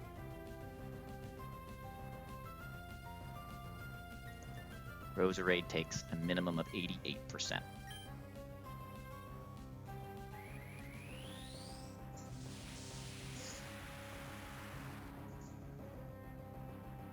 Usually, before I streamed, lines like this were very relaxing. Nothing's relaxing anymore. Although it is satisfying when you switch your Beedrill into an attack and then just heal everything off. Alright, not bad. We got the worst case line, but it worked out just fine. And then this is Liquidation always. And just in case something goes horribly wrong, we're gonna U-turn out. This should just KO. Yep, great. Relaxing wand lines. Unfortunately, my box is really bad for wand this time around. I think one with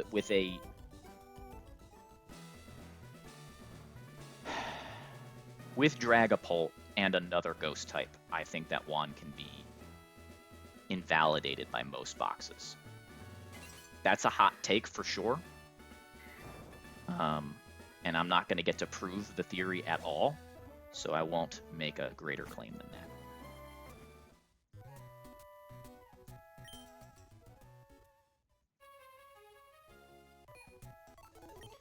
Alright, now the true hardest fight of this gym.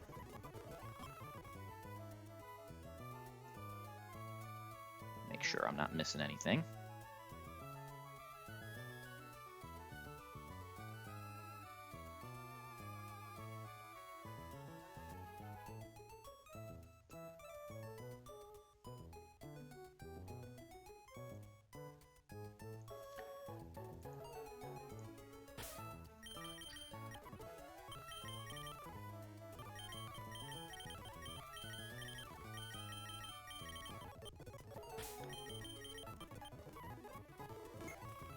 Alright, next one is Pokefan Bethany. Bethany is rude. I don't know how else to say it better than that. 0 stars, not a fan. Now, we have decent options into it. because things like Eldegoss plus Choice Scarf Excadrill can actually beat this thing.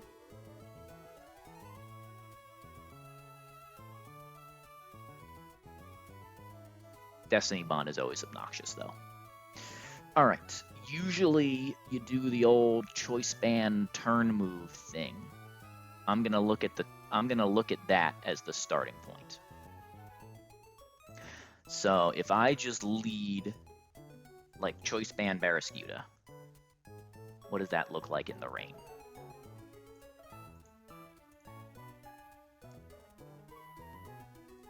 Well, one, we can do 30% and eject the Politoed, and then our flip turn will be canceled by their eject button. Then we show fast KO to Ja. We are faster than Seismitoad and get guaranteed Power Whip. So we could flip turn out, break the Sash,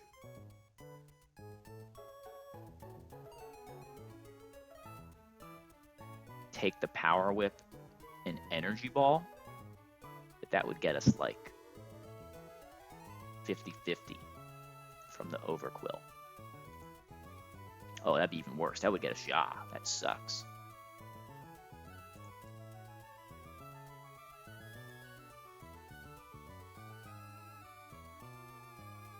Power Whip.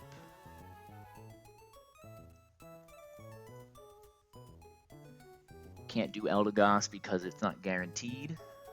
Well, maybe I could with like an Assault Vest. If it misses, I just stay in a turn. Not bad.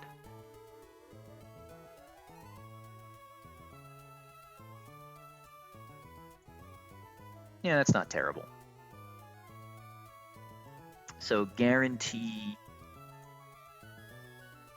a speed drop and a Sludge Bob on the switch back.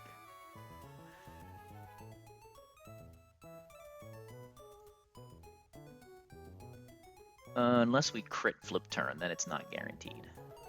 Then we'd have to take the KO, which we don't love. It'd be alright. Because then we get Gunk Shot and we could just pivot back. Okay, so I think that still works. Alright, so we get the speed drop down to 220. We get a guaranteed Sludge Bomb. We go to Excadrill with a Scarf.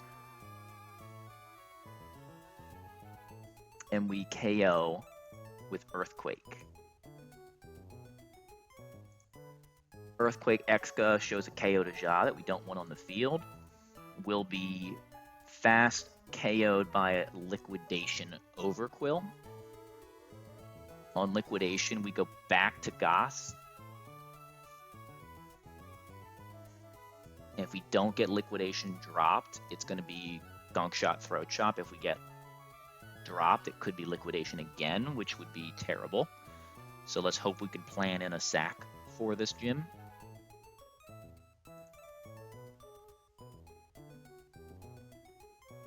Holy, but Eldegoss might be my Feraligatr answer.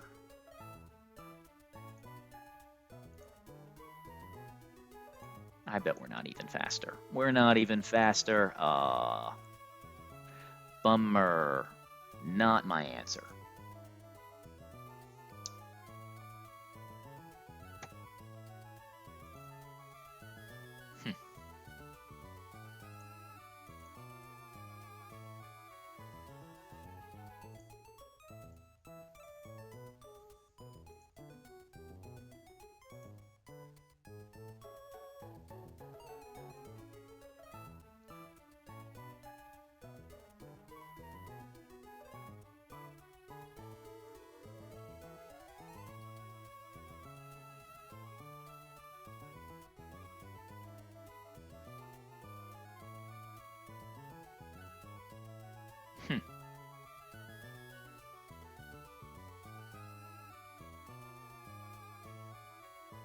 Hold up. Do we almost have an actual answer to this thing? No. was so hopeful.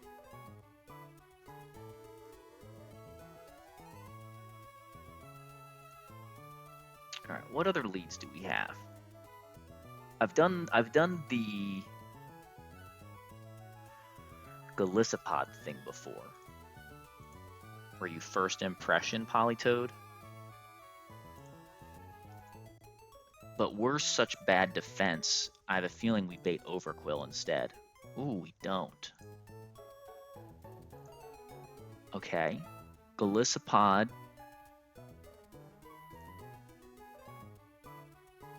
Would bait guaranteed Thunder, and then could switch. Okay. So that's a good option. So Gallicipod with a Cherry Berry leads,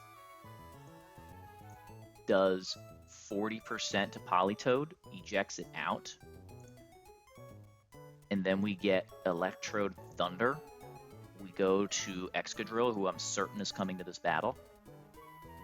That baits Energy Ball. We can't do that. We need an HP Ice Merchant.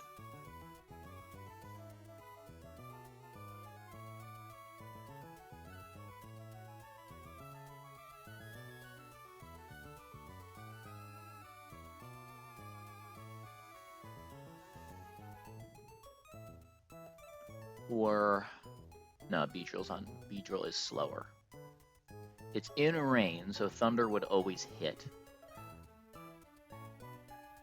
So we could go Eldegoss Pivot here, risk an explosion, and go to Gali.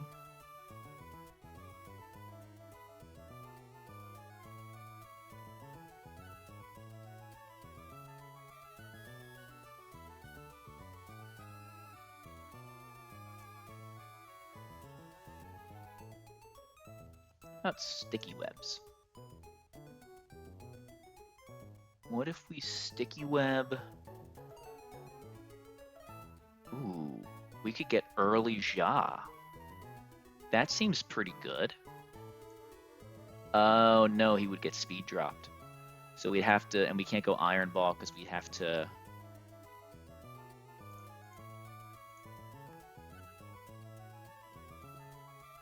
We'd have to be slower.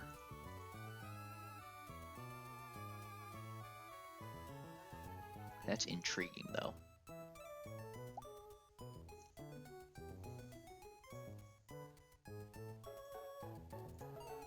All right, what is Electrode bait? If we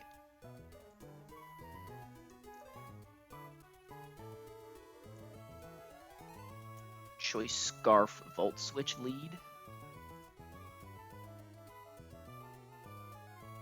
that could work.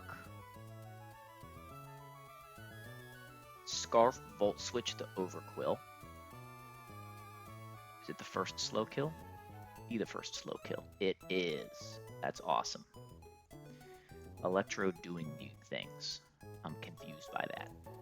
All right, so Electrode, Volt Switch, send out the Politoed. First slow kill is Swift Swim, Intimidate guy. We switch out into Excadrill. We pivot Eldegoss once. We get back to Excadrill. We're Scarfed. He's now slower. We KO with the chip. 3 Pokemon, 1 Demon down. Okay. We show a KO to Ja. We show that we're dead to Weather Ball, Earth Power, and sometimes Power Whip. We go back to Goss. We get another speed drop.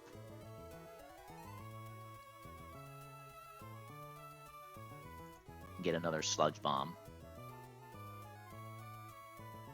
Do we need Goss to have a Roat Berry? We might.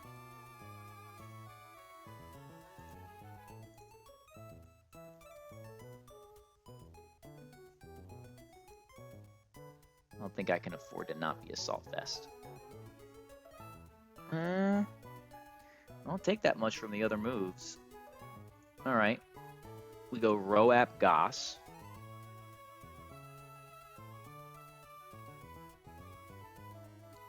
hold up. We go Roap Eldegoss. We get another Sludge Bomb. Then we switch in Electrode. We KO with Energy Ball. He's going to be -1 speed and Sash broken. I don't know that that's who we need to switch in on this.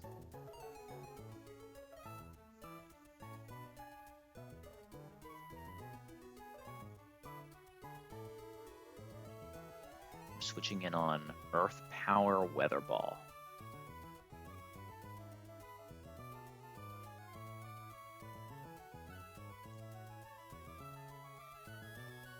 If we do Electrode, this is when we get Caparajah. But we will be dead to all 3 moves. Right? Yeah.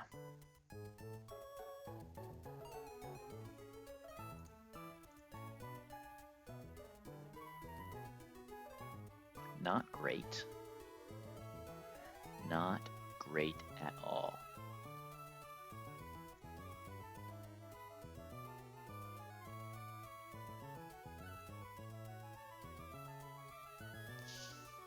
So we don't want Seismitoad killed by Electrode because that baits Caparajah for random move. But we have -1, Sash broken, Weather Ball, Earth Power.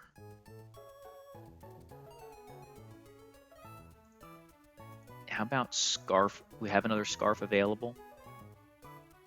No. We've used both. And we can't double pivot on Eldegoss.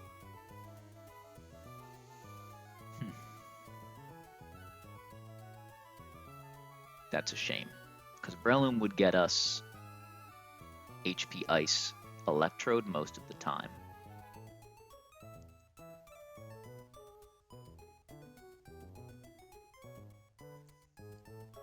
Alright, oh, is it a speed tie? Don't be a speed tie. It's not. You just don't do the damage. How about Life Orb? Life Orb Hydreigon would do enough.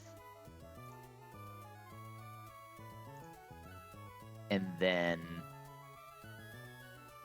Hydreigon's usually getting, not usually, almost always getting Ice Punch for Alligator.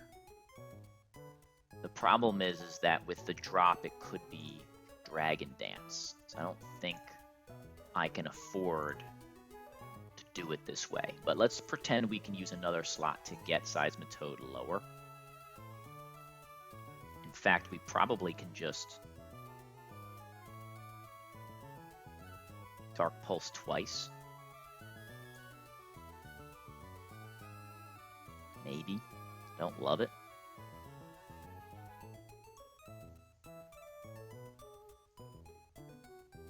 But if we can get Ice Punch for Alligator, does that do anything for me?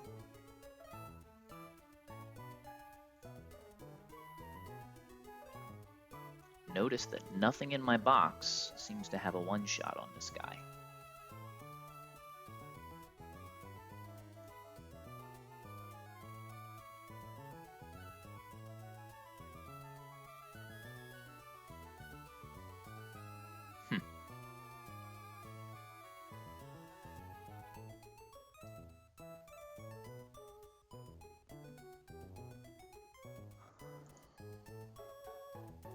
Alright. How do we beat this fool? Do we have any answers at all? I don't think our grass types cut it here. None of our grass types one-shot without damage boost, and none of our grass types outspeed. Even Eldegoss with the speed drop doesn't do it.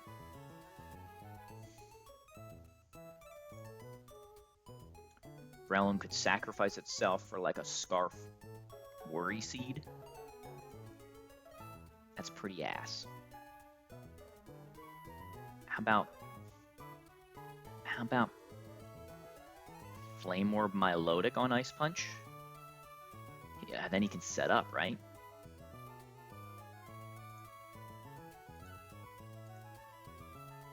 And he still does decent damage. He could never drop me, but we would have to sit there and spam Breaking Swipe until he hits us. So that's just risking crits. That's bad. Can we switch in on an Ice Punch and Beta Liquidation? We cannot. If we can, maybe if we KO with a turn move somewhere, we can send in Ampharos and do the surprise Mega KO. That is the only idea I have so far. That means we have to bring Barraskewda and we have to KO Seismitoad specifically. And who needs to be dead first? Now this will tell us about our team baiting order. Ampharos is not dead to... It's faster than Ja.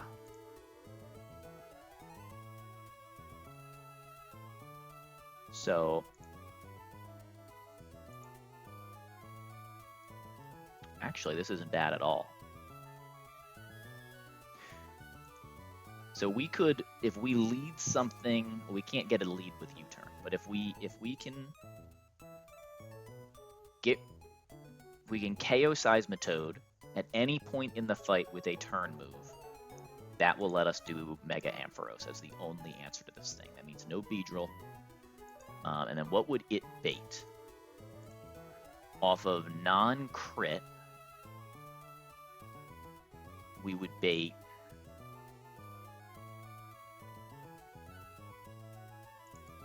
Overquill for Gunk Shot, Throat Chop. That doesn't sound great. We would bait Earth Power Seismitoad. Oh, we can't. Seismitoad's the thing that's dying, right? Earthquake. Potentially HP Ice. It's probably HP Ice Electrode with a potential for Explosion. I think we have to take that. 45. Liquidation 45. So that depends on roll. Oh, actually, no, I don't think that Electrode non-crit. Max roll Liquidation would get us Electrode, which would be great. It's usually gonna be Earthquake, Stealth Rock, Copperajah. So we want to do this as late in the game as possible. We wanna bait Overquill first, which my initial line does. So we would say, let's get Overquill. We almost want to take damage on Poly. We almost want to take damage on Ampharos somewhere else.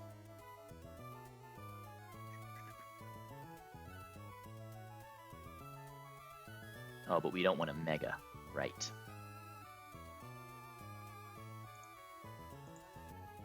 It's interesting to say the least. So regular Ampharos could switch in on Psychic, but then Psychic drop would get us a different Pokemon. Yeah, no, it has to be. So it has to be get Seismitoad. So lead, ideal here, I think, is lead, get Overquill into Seismitoad, KO Seismitoad with a turn move, and then get Ampharos on the field.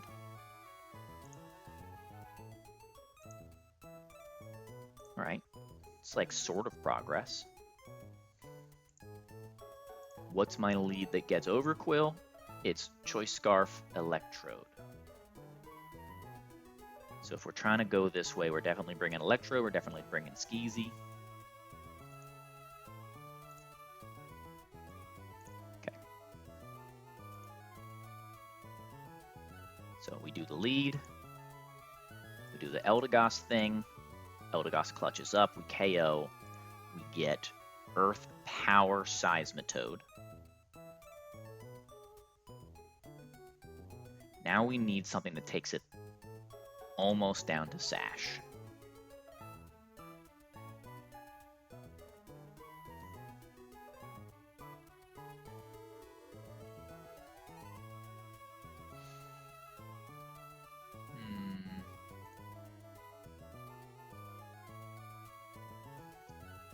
Maybe it's Golly.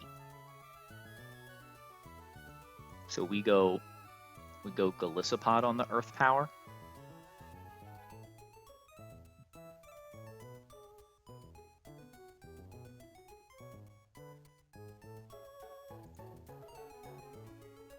We click First Impression, or do we click Rock Smash? -1 Rock Smash. Does 86 with Choice Band. What does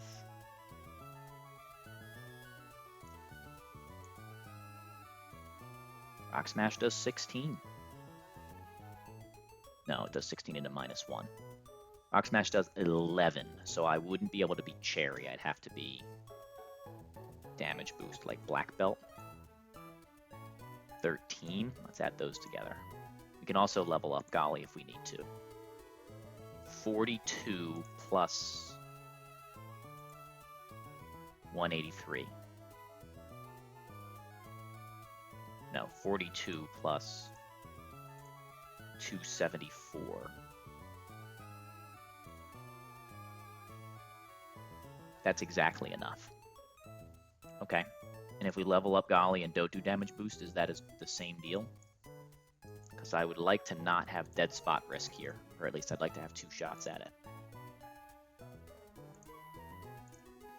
Level 91 Golly is not enough. Okay, so we would have to either spend a scale or risk dead spot.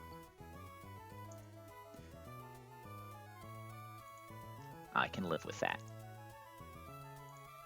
All right. That means we probably don't want to have odd HP. I think odd HP is worse.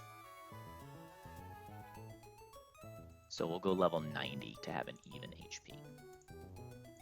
And then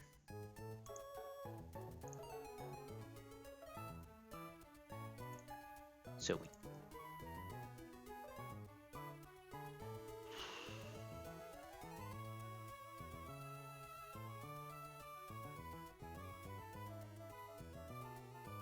I don't know that we can do it that way. Yeah, because we can't guarantee we get a second move.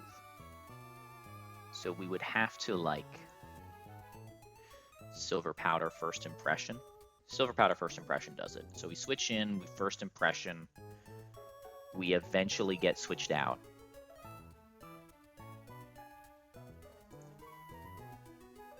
We hope. If we don't, then we have to sack. And then we go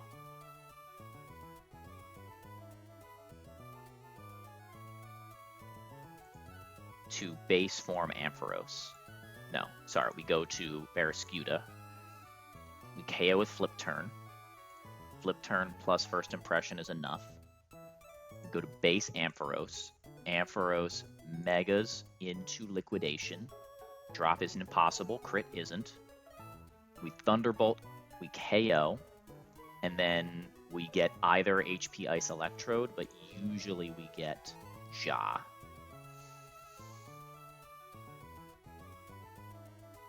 And if we don't get crit, it's always Earthquake.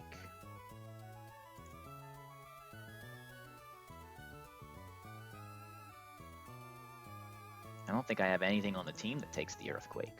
I have Eldegoss, who's already taken 2 hits. But can be Citrus on this version of the line. So Eldegoss can get probably Iron Head.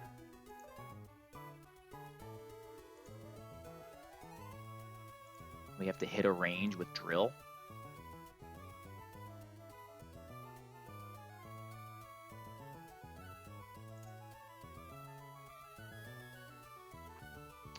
Barraskewda's a range. Excadrill's a range.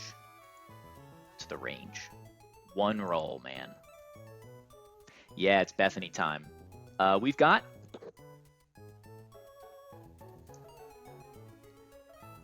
something, though. Known Demon.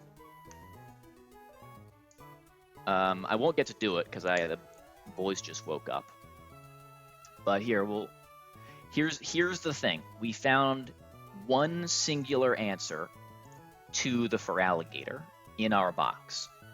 That answer is exactly setting up a turn move KO so that base Ampharos baits for Alligator, and then we Mega and KO it with Thunderbolt or Thunder. That is the answer I found. And the only thing that we can consistently KO with a turn move is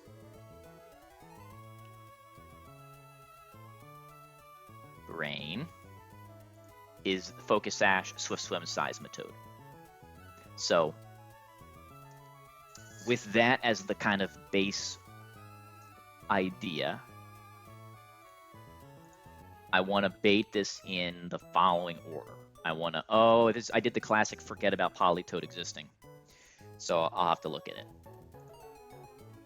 So turn 1, you eject out this guy with Volt Switch, and there's a 70% Politoed in the back. His eject button cancels our switch, so we get the first slow kill. The first slow kill is Gunk Shot Overquill. We U-turn for some chip. We get in for free on Scarf Exca. Liquidation guaranteed. We go to Eldegoss on that. We dodge crit drop. We go back to Excadrill. We KO. That's definitely real sketchy, because if we get dropped, it can throat chop, and if it throat chops, we're in dire straits very quickly. But that's Swimmer Bethany.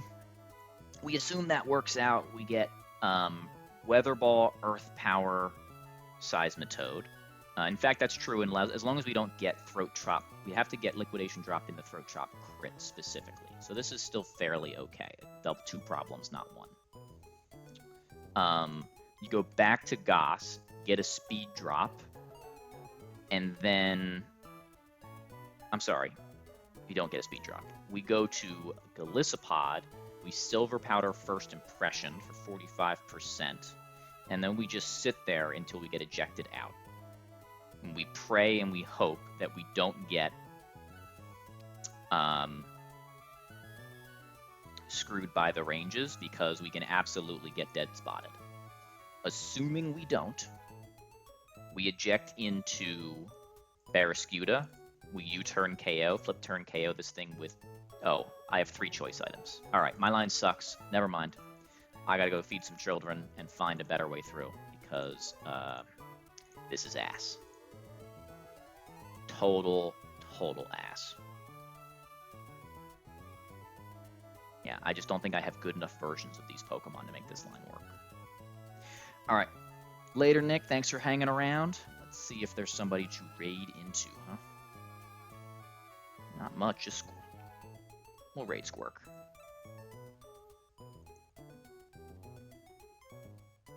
Have a good night.